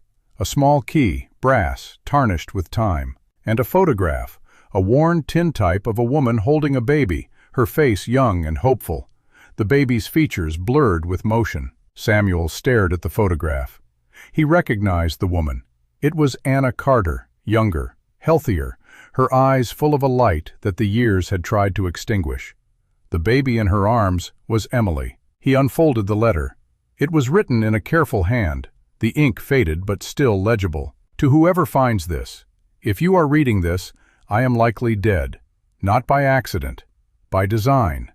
I have known for months that Victor Langford wants my land, that he will do whatever it takes to get it. I have tried to protect my family, but I am only one man, and the men he employs are many.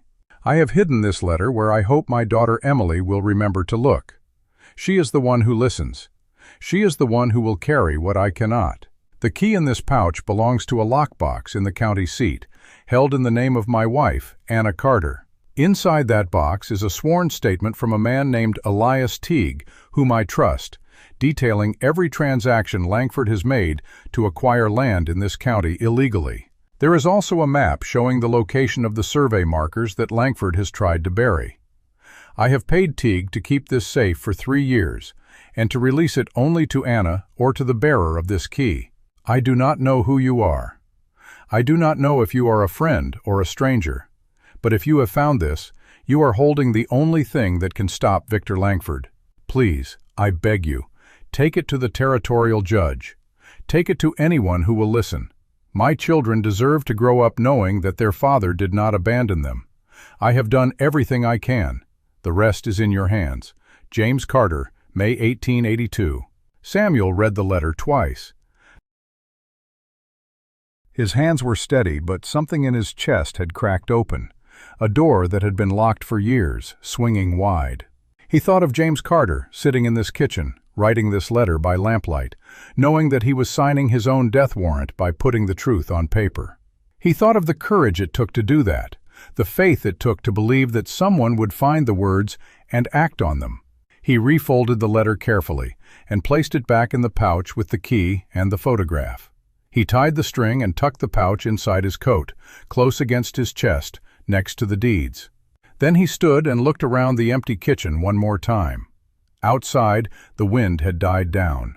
The snow was falling slower now, the flakes larger, more gentle. He stepped out of the house and locked the door behind him, as if he were closing a grave. He walked back toward Harlan Creek with the pouch against his heart, and for the first time in days, he allowed himself to believe that this might actually work. He reached the edge of town in the last of the twilight. The streets were empty, the windows dark. He kept to the shadows, moving from alley to alley, watching for the broad-shouldered man or the shorter man with the rifle. He reached the repair shop without incident and tapped on the back door in the pattern he had arranged with Ethan. The door opened immediately. Ethan pulled him inside, his face tight with relief. "Did you find it?" Ethan asked. Samuel pulled out the pouch and held it up. "I found it. Your father left a key to a lockbox at the county seat, a sworn statement from Teague detailing everything Langford has done, and a map." He paused. "Your father was a brave man, Ethan. He did everything he could to protect you." Ethan looked at the pouch. His jaw worked. He didn't speak, but he nodded, once, hard. "Where's Emily?" Samuel asked. "She's with Lily. Lily's been asking for Mama again." Ethan's voice dropped. "She's getting weaker, Samuel. Lily. She hasn't eaten since this morning. She keeps saying she's not hungry, but I can see it in her face. She's tired. She's so tired." Samuel put his hand on Ethan's shoulder. "We're going to get her mother back, and we're going to get all of you out of this town and somewhere safe. I promise you that." He walked to the back room, where Emily was sitting beside Lily's wheelchair, holding her sister's hand. Lily's eyes were closed, her face pale, her breathing shallow. Noah was curled up on the floor nearby, wrapped in a blanket, his eyes open and staring at the wall. Emily looked up as Samuel entered. Her eyes went to the pouch in his hand. "Did you find it?" she asked. Her voice was quiet, careful. "I found it." Samuel crouched beside her. "Your father left a key to a lockbox at the county seat. Inside it is everything we need to prove what Langford did." "It's over, Emily. Langford's going to lose." Emily looked at the pouch. She didn't reach for it. She looked at Samuel, and her eyes were wet. "He knew," she said. "He knew he was going to die, and he still tried to protect us." "Yes," Samuel said, "he did." Emily was silent for a long moment.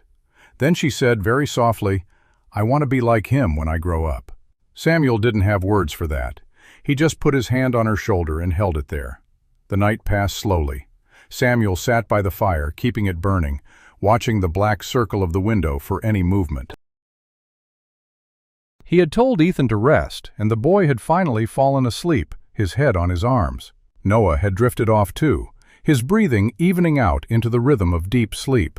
Lily slept in her wheelchair, the deed still hidden under her blanket, her hand still clasped in Emily's. Emily was the only one who didn't sleep. She sat beside her sister, her eyes fixed on the dark, the same way she had sat beside her mother for weeks, the watcher, the guardian, the one who never rested because there was no one else to take the watch. Samuel looked at her across the room. She was 7 years old. She had been keeping her family alive for months with nothing but a piece of bread and a fierce, stubborn love. She had run after a wagon in the snow, had faced down a man with a gun, had carried the weight of her mother's illness and her sister's disability and her brother's grief, and she had not broken. Not once. He had never met anyone like her. "The judge will be here tomorrow," Samuel said into the quiet. "Maybe sooner, if Cole reached him." Emily nodded. "And then what?" "Then we go to the house on the hill. We get your mother. We bring Langford to justice." He paused. "And then we figure out what comes next." Emily looked at him. "What comes next, after this is over?" "I don't know," Samuel said honestly. "That's up to you and your mama. But I'll tell you one thing. Whatever you decide, you won't have to do it alone." Emily looked at him for a long time. Then she turned back to the window and said nothing. But something in her posture had changed. The tension in her shoulders had eased, just slightly. The weight she carried had been shared, just a little. And that was enough for now.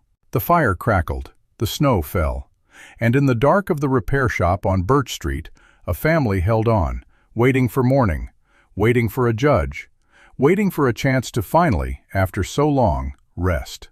The gray light of dawn crept through the cracks in the boarded windows like a reluctant visitor, hesitant to enter the small repair shop on Birch Street. Samuel had not slept. He had spent the night sitting with his back against the wall, the pouch from James Carter's pantry in his hands, turning the key over and over, feeling the weight of it, the promise of it. The fire had burned low, and the cold had crept back into the room, but he barely noticed. His mind was moving through the hours ahead, calculating every step, every possibility, every way this could go wrong. Emily stirred first. She had fallen asleep sitting up, her head resting against the arm of Lily's wheelchair, her hand still wrapped around her sister's. She opened her eyes and looked at Samuel across the room. For a moment she was still, her face unreadable, the way she always looked when she was waking up and remembering where she was and what she had lost. Then she sat up straight, rubbed her eyes, and said, "Is it morning?" "Just barely," Samuel said. "The judge will be here today. I know it." Emily looked at the pouch in his hands. "Are you going to use that?" "I'm going to use everything I have." Samuel stood and stretched, his joints complaining after the long night on the hard floor. "I'm going to the house on the hill. I'm going to show Langford what I found. And I'm going to give him one chance to let your mother go before the judge arrives." "You're going alone?" Ethan's voice came from the doorway. He was awake too, standing with his arms crossed, his face set in the hard lines that had become permanent over the past months. "That's a bad idea." "It's the only idea I've got," Samuel said. "If I take all of you, Langford will use you as leverage. If I take you, Ethan, and something goes wrong, your mother won't have anyone left. I need to do this alone." Ethan's jaw tightened. He wanted to argue. Samuel could see it in the set of his shoulders, the clench of his fists. But he didn't. He just nodded, once, and said, "Then you better come back." "I will," Samuel pulled on his coat and checked the knife in his belt. He looked at the children, Ethan standing in the doorway, Noah sitting up now, rubbing his eyes, Lily still sleeping in her chair, Emily standing beside her sister, her hand on the wheelchair handle. They were all looking at him, all waiting, all trusting. "Keep the door locked," Samuel said. "Don't open it for anyone but me or Judge Reese. If I'm not back by noon, send Cole to the house on the hill with the judge." Emily nodded. She didn't say anything, but she didn't need to. Her eyes said everything. Samuel walked out into the morning. The snow had stopped overnight, and the sky was clearing, pale blue breaking through the clouds. The cold was sharp and clean, the kind of cold that makes everything seem brittle, as if the world might shatter at the wrong word. He walked up the hill road with the pouch in his pocket and the key in his hand, and he did not look back. The old Langford house stood against the brightening sky, its windows dark, its chimney sending up a thin column of smoke that drifted eastward. The wagon was still there, and the horses were still hitched. Samuel saw the broad-shouldered man standing by the back door, his hands in his pockets, his breath fogging in the cold. The shorter man with the rifle was nowhere in sight, which meant he was likely inside or watching from a window. Samuel walked straight up to the broad-shouldered man and stopped. "I need to see Langford." "He's expecting you," the man said. He opened the door and stepped aside. Samuel entered the house. The same cold, dusty room, the same single lamp burning low. Anna Carter was still on the cot near the window, her face pale, her breathing shallow but steady. She was alive. That was something. Langford stood by the fireplace, his hands behind his back, his face composed into the same smooth mask of confidence he had worn the night before. Beside him, Crail sat at a small table, a stack of papers in front of him, his wire-rimmed glasses catching the lamplight. "Mr. Hayes," Langford said, "I was beginning to think you had decided to take my offer." "I made a different decision," Samuel said. He pulled the pouch from his coat and held it up. "I went to the Carter house last night. I found what James Carter hid in his pantry." Langford's face did not change, but something behind his eyes flickered. "And what was that?" "A key, a letter, a photograph." Samuel pulled the letter out and held it up. "James Carter wrote this before he died. He knew you were going to kill him. He knew what you were after. And he made sure that the evidence against you would survive him." Crail stood up from the table. "That letter is inadmissible. It's hearsay, not a sworn statement." "It's not the only evidence," Samuel said. He pulled out the key. "This key opens a lockbox at the county seat. Inside that box is a sworn statement from Elias Teague, detailing every illegal land acquisition you've made in this county for the past 3 years, and a map showing the survey markers you've tried to bury." He looked at Langford. "It's over, Victor. You've lost." Langford stared at him for a long moment. The mask slipped just slightly, revealing something underneath. Not fear, but calculation, a rapid reassessment of the situation. Then he smiled. It was a cold smile, the smile of a man who has been cornered and is looking for a way out.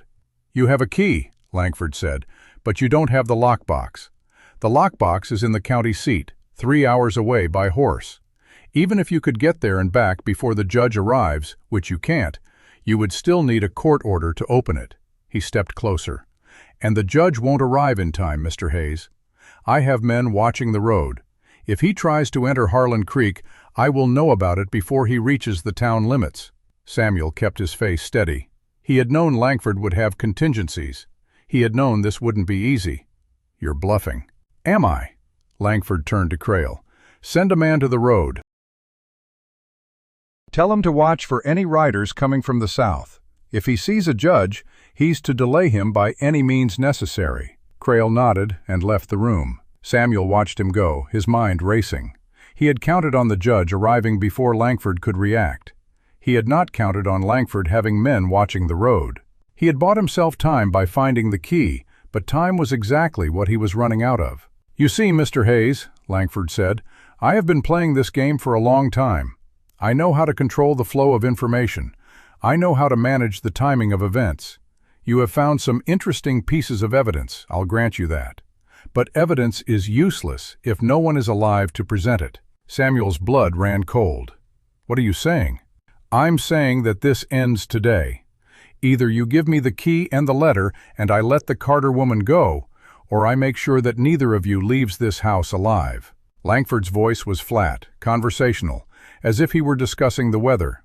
"I have 2 men outside. I have a 3rd man on the road. And I have a 4th man in town, watching the repair shop. If I don't send a signal within the hour, that man will enter the shop, and he will not be gentle." Samuel felt his hands ball into fists. He forced them to relax. "You're lying. You don't have a man at the shop." "Don't I?" Langford smiled. "Ask yourself, Mr. Hayes, why have I not moved against those children before now? Because I knew you would come here. I knew you would try to negotiate. And while you are here, away from them, my man is waiting." He paused. "So here is my final offer. Give me the key and the letter. I will release Anna Carter. I will call off my man at the repair shop, and I will allow you and the family to leave Harlan Creek without further interference." Samuel stood in the cold room, the pouch in his hand, the weight of it pressing against his palm. He thought of Emily, waiting in the repair shop, her hand on her sister's wheelchair, her eyes full of a hope she was afraid to name. He thought of Lily, the deeds hidden under her blanket, trusting him to keep them safe. He thought of James Carter, writing a letter in the dark, knowing he was going to die, hoping that someone would carry the message to the end. He looked at Anna Carter on the cot. Her face was gray, her breathing labored. She didn't have much time. He looked at Langford, standing by the fire, confident that he had won. And he made a choice. He dropped the pouch on the floor at Langford's feet. Langford looked down at it, then up at Samuel. "Wise decision." "Let her go," Samuel said. His voice was flat, empty. "Let her go, and call off your man at the shop." Langford nodded to the broad-shouldered man, who lifted Anna Carter from the cot, carried her out the back door, and laid her in the wagon. He came back inside and nodded. "Done. Now call off your man at the shop." Langford pulled a watch from his pocket and handed it to the broad-shouldered man. "Ride to town. Tell Thompson to stand down, then come back." The man left. Samuel stood in the room, his hands empty, his heart pounding. He had given up the evidence. He had given up everything James Carter had sacrificed to protect. And he had done it because there was no other way to save Anna Carter in time. But he hadn't given up everything. He still had Teague's copies at the courthouse. He still had Hadley's testimony. He still had Dr. Pratt's corrected death certificate. And he still had one more card to play. "You made a mistake, Langford," Samuel said. Langford raised an eyebrow. "Oh? You told me you had a man at the shop, but you didn't. You were bluffing." Langford's smile faltered. You were bluffing because you couldn't afford to have a man watching the shop and watching the road and watching this house. You don't have enough men." Samuel stepped closer. "And you gave me the one thing I needed. Time." From outside, the sound of horses. Many horses. Samuel turned toward the window and saw a group of riders coming up the hill road, led by a man in a long black coat. Judge Aldous Reese had arrived. Langford's face went white. He turned toward the back door, but the broad-shouldered man had taken the horses. He was trapped. Judge Reese entered the house with 2 deputies, his face set in the hard lines of a man who has traveled through the night and is ready to do what he came to do. He looked at Langford, at Samuel, at the empty cot where Anna Carter had lain. "Victor Langford," Reese said, his voice carrying the weight of the law. "You are under arrest for the murder of James Carter, for fraud, for bribery, and for the attempted murder of Anna Carter." Langford opened his mouth to speak, but no words came. The deputies moved forward and took him by the arms. He did not resist. He stood still, his face empty, as the law closed around him. Samuel walked past him without a word. He stepped outside into the cold morning and saw the wagon at the side of the house. Anna Carter lying in the bed, wrapped in blankets. He walked to it and looked down at her. Her eyes were open, she was looking up at him, and her lips moved, forming words he could barely hear. "Thank you," she whispered. Samuel reached down and took her hand. "Hold on," he said. "Your children are waiting for you." He looked up at the hill road, where the riders were dispersing, and thought of Emily, Ethan, Noah, and Lily, waiting in the repair shop on Birch Street. He thought of James Carter's letter, now in Langford's pocket, and the key that had bought him enough time. He thought of how close he had come to losing everything, and he walked down the hill toward the children, leading the wagon that carried their mother home. The morning was cold, but the sky was clear, and the snow on the road sparkled in the first light of the sun. The wagon creaked and groaned as Samuel guided the horses down the hill road, his hands steady on the reins, his eyes fixed on the repair shop growing larger in the distance. Behind him, Anna Carter lay wrapped in blankets, her breathing shallow but rhythmic, her eyes closed. She had not spoken again after that single whispered word of thanks. But she was alive. She was alive, and that was all that mattered. The morning sun had climbed above the horizon, casting long shadows across the snow-covered streets of Harlan Creek. The town was waking slowly, unaware that everything had changed in the past hour. A man at the bakery was sweeping his stoop. A woman was hanging laundry in her yard, the clothes stiffening in the cold before she could get them on the line. They looked up as the wagon passed, their faces registering mild curiosity, then recognition, then something more complicated, shame perhaps, or relief, as they saw Anna Carter's still form in the bed of the wagon. Samuel did not look at them. He kept his eyes forward, his jaw set, the reins loose in his hands.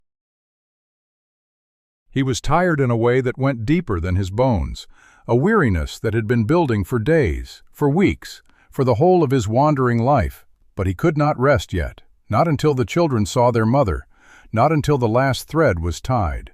He pulled the wagon to a stop in front of the repair shop and set the brake. The door opened before he could knock, and Ethan burst out, his face a mask of desperate hope. He looked at Samuel, then past him, at the wagon, at the still figure in the bed. His breath caught in his throat. "Is she—" "She's alive," Samuel said. "She's weak, but she's alive. Help me get her inside." Ethan moved without another word. He climbed into the wagon bed and lifted his mother with a strength that surprised Samuel, the strength of a boy who had been carrying weight far beyond his years for too long. He carried her through the door of the repair shop, past Emily, who stood frozen in the doorway, her hands pressed to her mouth, her eyes wide and wet. Noah appeared from the back, his face pale, his hands shaking. He saw his mother in Ethan's arms and made a sound that was not quite a word, not quite a sob, something in between that broke open in the middle and left him gasping. He ran to her side and took her hand as Ethan laid her gently on the pile of blankets in the corner, the same corner where she had lain for weeks, fighting for breath, fighting for life. Emily did not move from the doorway. She stood with her hand on the frame, her knuckles white, her whole body rigid. She was looking at her mother, at the rise and fall of her chest, at the color in her cheeks, at the way her fingers curled slightly when Noah took her hand. She was looking, Samuel realized, because she was afraid that if she looked away, her mother would disappear. "Emily," Samuel said softly, "she's here. She's not going anywhere." Emily turned to him, her face crumpled. The composure she had held for so long, the wall she had built between herself and the world, cracked and fell away in a single, quiet, devastating moment. She crossed the room and buried her face in Samuel's coat, her shoulders shaking with sobs she had been holding in for months, years, her whole short life. He held her. He did not speak. He just held her, his hand on the back of her head, his eyes closed, feeling the weight of her grief and her relief and her exhaustion pressing against him. He held her until the sobs quieted, until her breathing slowed, until she finally stepped back and wiped her face with the back of her hand. "I'm sorry," she said, her voice hoarse. "I didn't mean to." "Don't apologize," Samuel said. "Never apologize for that."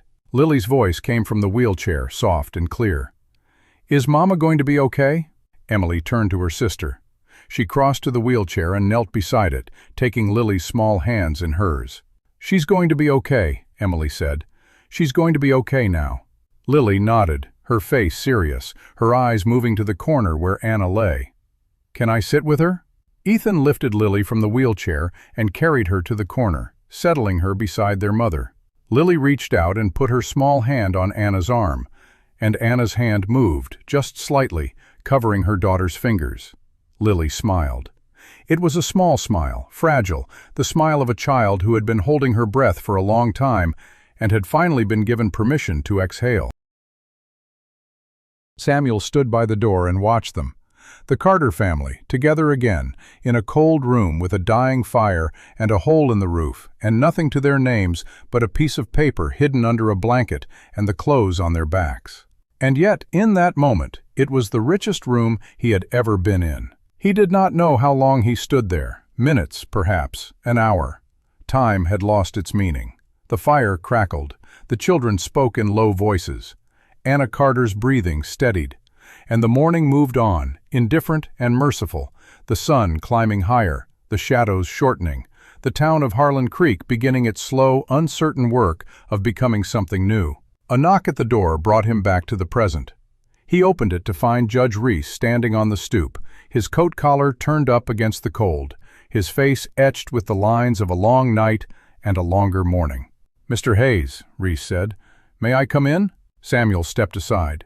The judge entered, removing his hat, looking around the room with a brief, assessing glance that took in everything: the children, the sick woman, the cold hearth, the broken window. He did not comment. He simply sat on the edge of a wooden crate and folded his hands on his knees.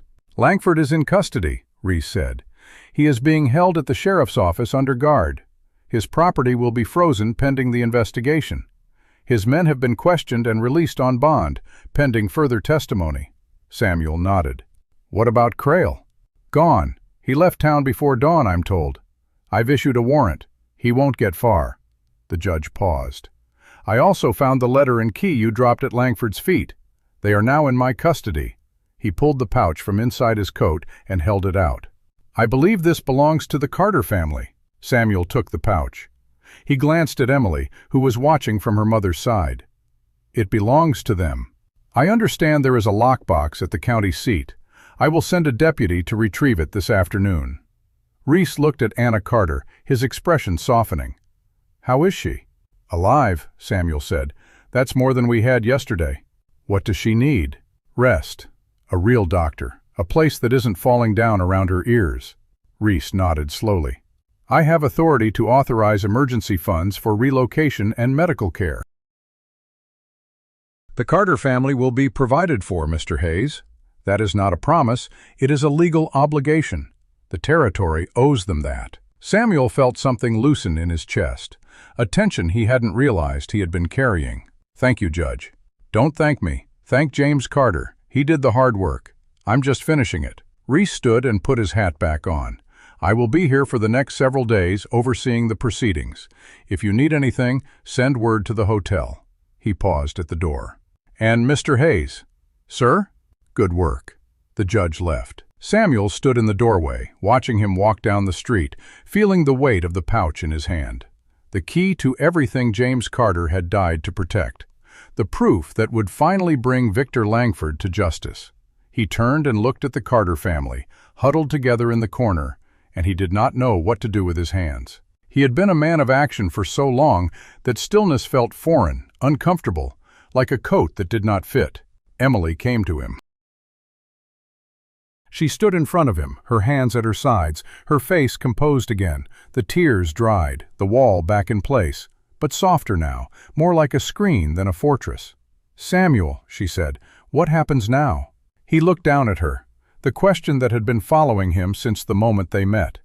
What happens now? He did not have an answer. He had never had an answer. He had been moving from one moment to the next, from one small choice to another, hoping that the path would reveal itself as he walked it. "Now," he said, "we take care of your mama. We get you all to a warm place with a proper roof and enough food. And then," he paused, "then we see." Emily looked at him for a long moment. Then she nodded, the way she did. Once, decisive. The way a person nods when they have decided to trust someone and are not going to second-guess herself. "Okay," she said, "then let's begin." She turned and walked back to her family, and Samuel followed, stepping into the circle of warmth they had created in the cold room, and for the first time in as long as he could remember, he felt like he was exactly where he was supposed to be. The day passed in a blur of small motions. Ruth Adler arrived with more supplies and a blanket that smelled of lavender and home. Dr. Pratt came, examined Anna, pronounced that she was weak but improving, and left a bottle of medicine with instructions that Emily wrote down on a scrap of paper with fierce concentration. The deputy Reese had sent wrote out for the county seat, and a boy from the hotel brought word that a room had been prepared for the Carter family, a warm room with a real bed, and a stove and windows that did not have boards over them. But Anna could not be moved yet, not until she was stronger, so they stayed in the repair shop, and they made it as comfortable as they could, and they waited. Late in the afternoon, when the light was fading and the children had gathered around the fire, Samuel stepped outside. He sat on the back step, looking up at the darkening sky, the pouch in his hands. He had not opened it again. He did not need to. He knew what was inside. The letter, the key, the photograph of a younger Anna holding a baby Emily. He knew the weight of it. He knew the cost. The door opened behind him, and Ethan came out. He sat on the step beside Samuel without speaking. They sat in silence for a long time, watching the stars appear one by one, the cold settling around them like a familiar blanket. "Ethan," Samuel said finally, "what are you going to do?" "After?" "After. When your mama is well, when the trial is over, when you don't need to be the man of the house anymore." Ethan was quiet for a long moment. Then he said, "I don't know. I don't know what it feels like to not be the man of the house." He paused, glancing at Samuel. "I don't know what it feels like to be a kid." Samuel looked at him. The boy was 13. He had spent the past year burying his father, nursing his mother, feeding his siblings, facing down hired guns. He had done more living in 1 year than most men do in a decade. "There's no rush," Samuel said. "You don't have to figure it out tonight, or tomorrow, or this month. You've got time, Ethan. You've got more time than you think." Ethan looked at him. His eyes were tired, but there was something new in them, something that looked like the beginning of a belief that things might, after all, be okay. "You staying?" Ethan asked. Samuel thought about it. He thought about the ranch he had sold, the life he had left, the miles he had put between himself and anything that asked him to stay. He thought about the moment he had first seen the children in the alley, breaking bread in the snow. He thought about the way Emily had looked at him when she asked if he was going to leave. "I think I might," he said. Ethan nodded. He did not smile, but the corner of his mouth lifted just slightly. "Good." He stood and went back inside, and Samuel sat alone on the step, looking up at the stars, feeling the cold on his face, feeling something he had not felt in a long time. The feeling of a door opening, the feeling of a path appearing, not ahead of him, but beneath his feet. He went inside and closed the door. The fire was burning high. The children were sleeping, curled around their mother like puppies around a hearth. And Samuel Hayes, for the first time in 18 months, did not think about where he was going next. He thought about where he was. And it was enough. For now, it was enough. 3 days later, Victor Langford stood before Judge Aldous Reese in the temporary courtroom set up in the hotel dining room, and the town of Harlan Creek came to watch. They came not out of curiosity, though there was that, but out of something deeper, a need to witness, to see with their own eyes that the machinery of justice still worked, that the world could still be set right. They filled the chairs and stood along the walls and pressed against the windows, and they were silent as the charges were read. Murder, conspiracy to commit murder, fraud, bribery, tampering with evidence. The list went on, each charge a stone laid on top of Langford's carefully constructed empire, weighing it down until it sagged and cracked, and finally gave way. Hadley testified first. He walked to the front of the room with his head up, his hands steady at his sides. He had not had a drink in 3 days. His voice was rough, but it did not shake as he described what he had seen on the 3rd level of the construction site. The 2 men, the struggle, the fall. He described carrying James Carter's body off the ground and hearing his last words. He described the money he had been paid and the fear that had kept him silent for 4 months. When he finished, he looked at Anna Carter, who had been brought to the courthouse on a cot, propped up on pillows, her children around her. He looked at her and he said, "I am sorry. I am so sorry." And Anna Carter, too weak to speak above a whisper, nodded once. That was enough. Dr. Pratt testified next. He described the death certificate he had filed, the injuries he had observed, the pressure he had received from Langford's attorney to certify the death as an accident.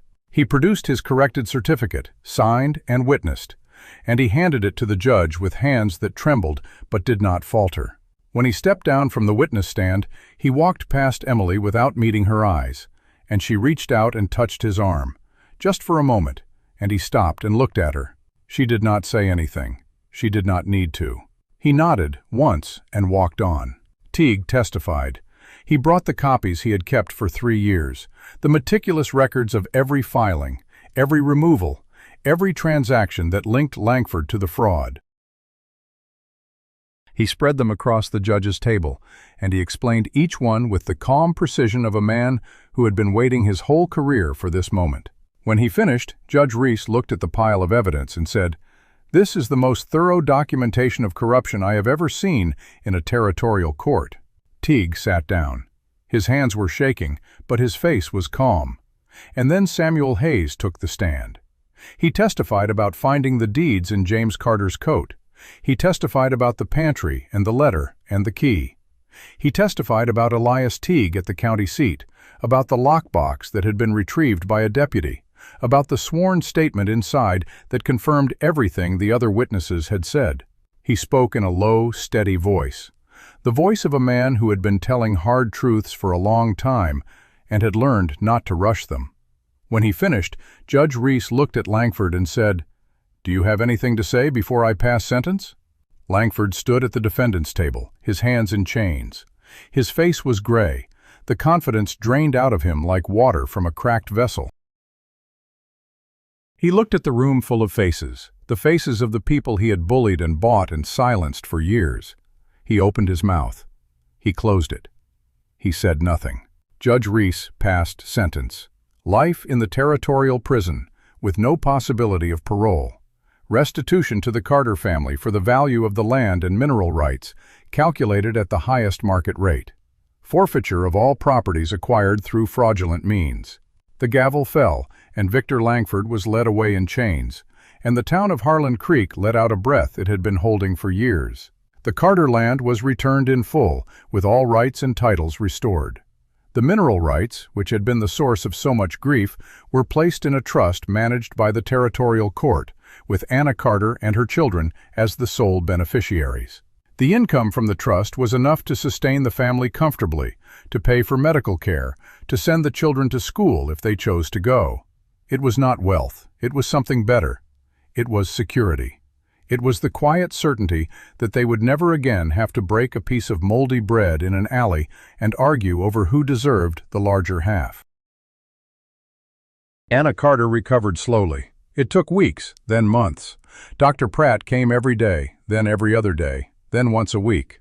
He brought medicine and advice, and a quiet remorse that he never fully put into words, but that Anna acknowledged with a patience that humbled him.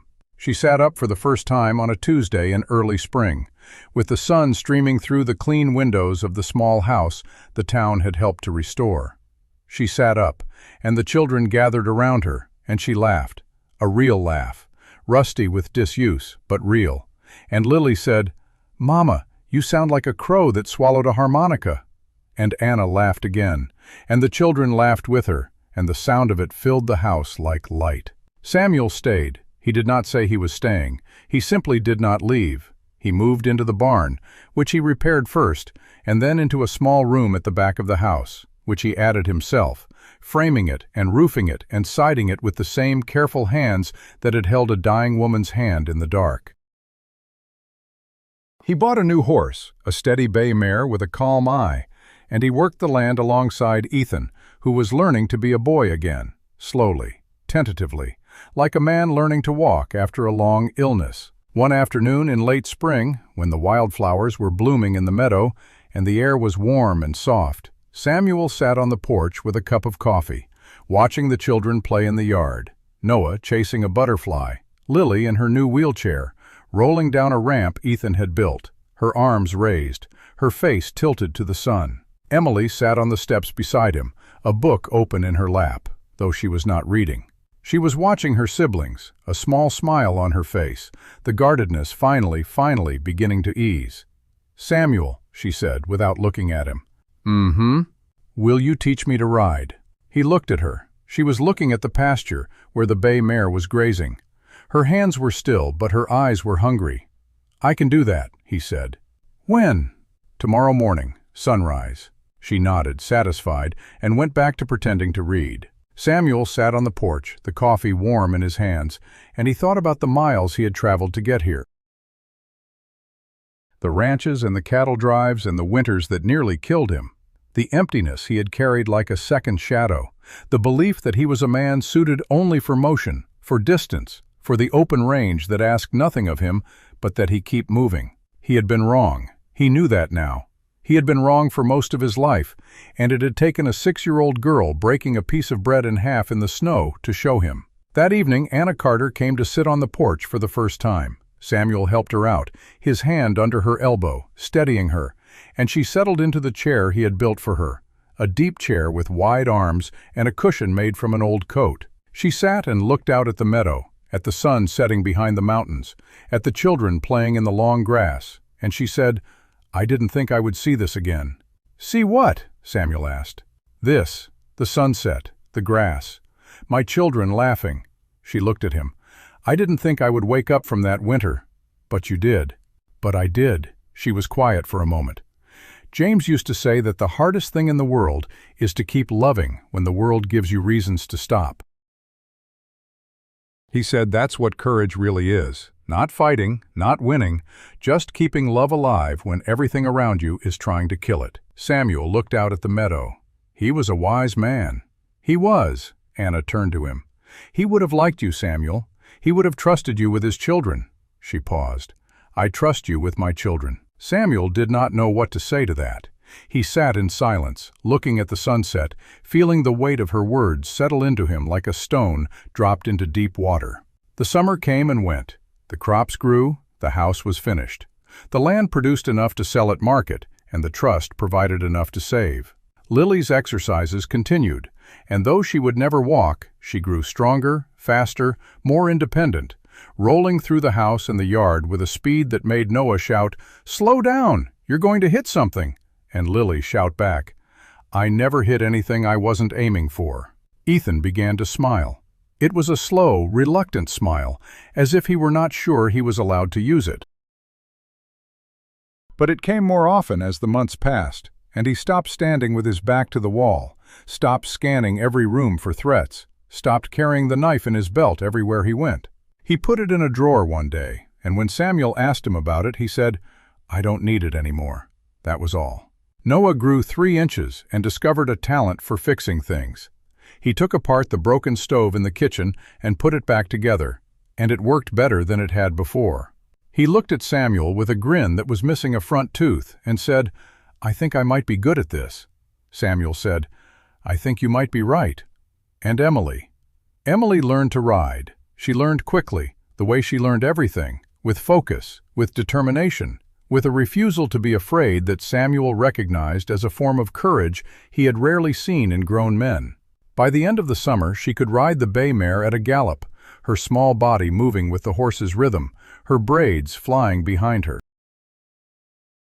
She rode to the top of the hill behind the house and looked out at the valley, and Samuel rode up beside her and stopped, and they sat together on their horses, looking at the land that James Carter had died to protect. "Samuel," Emily said. "Yes, thank you." He looked at her. She was not crying. Her face was calm, her eyes clear. She said it the same way she said everything, with the quiet certainty of someone who had learned early that words mattered and should not be wasted. "For what?" he asked.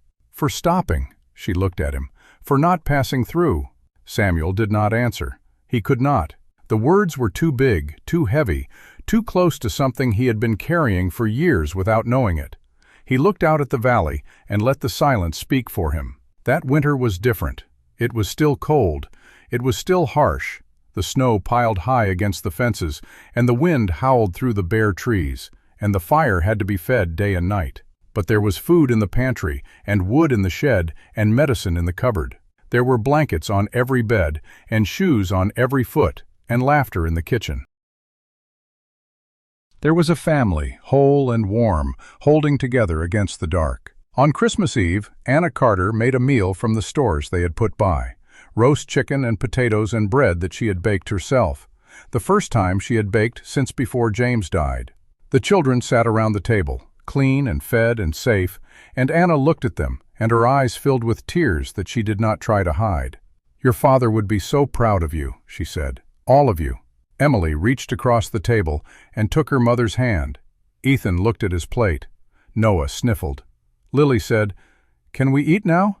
And everyone laughed, and they ate, and the fire crackled, and the snow fell, and the world outside was cold and hard. But inside that small house on the edge of Harlan Creek, there was warmth. There was love. There was a family that had been lost and found and would never be lost again. After the meal, after the dishes were washed and the children were tucked into bed, Samuel sat on the porch in the cold, looking up at the stars. The door opened behind him, and Emily came out.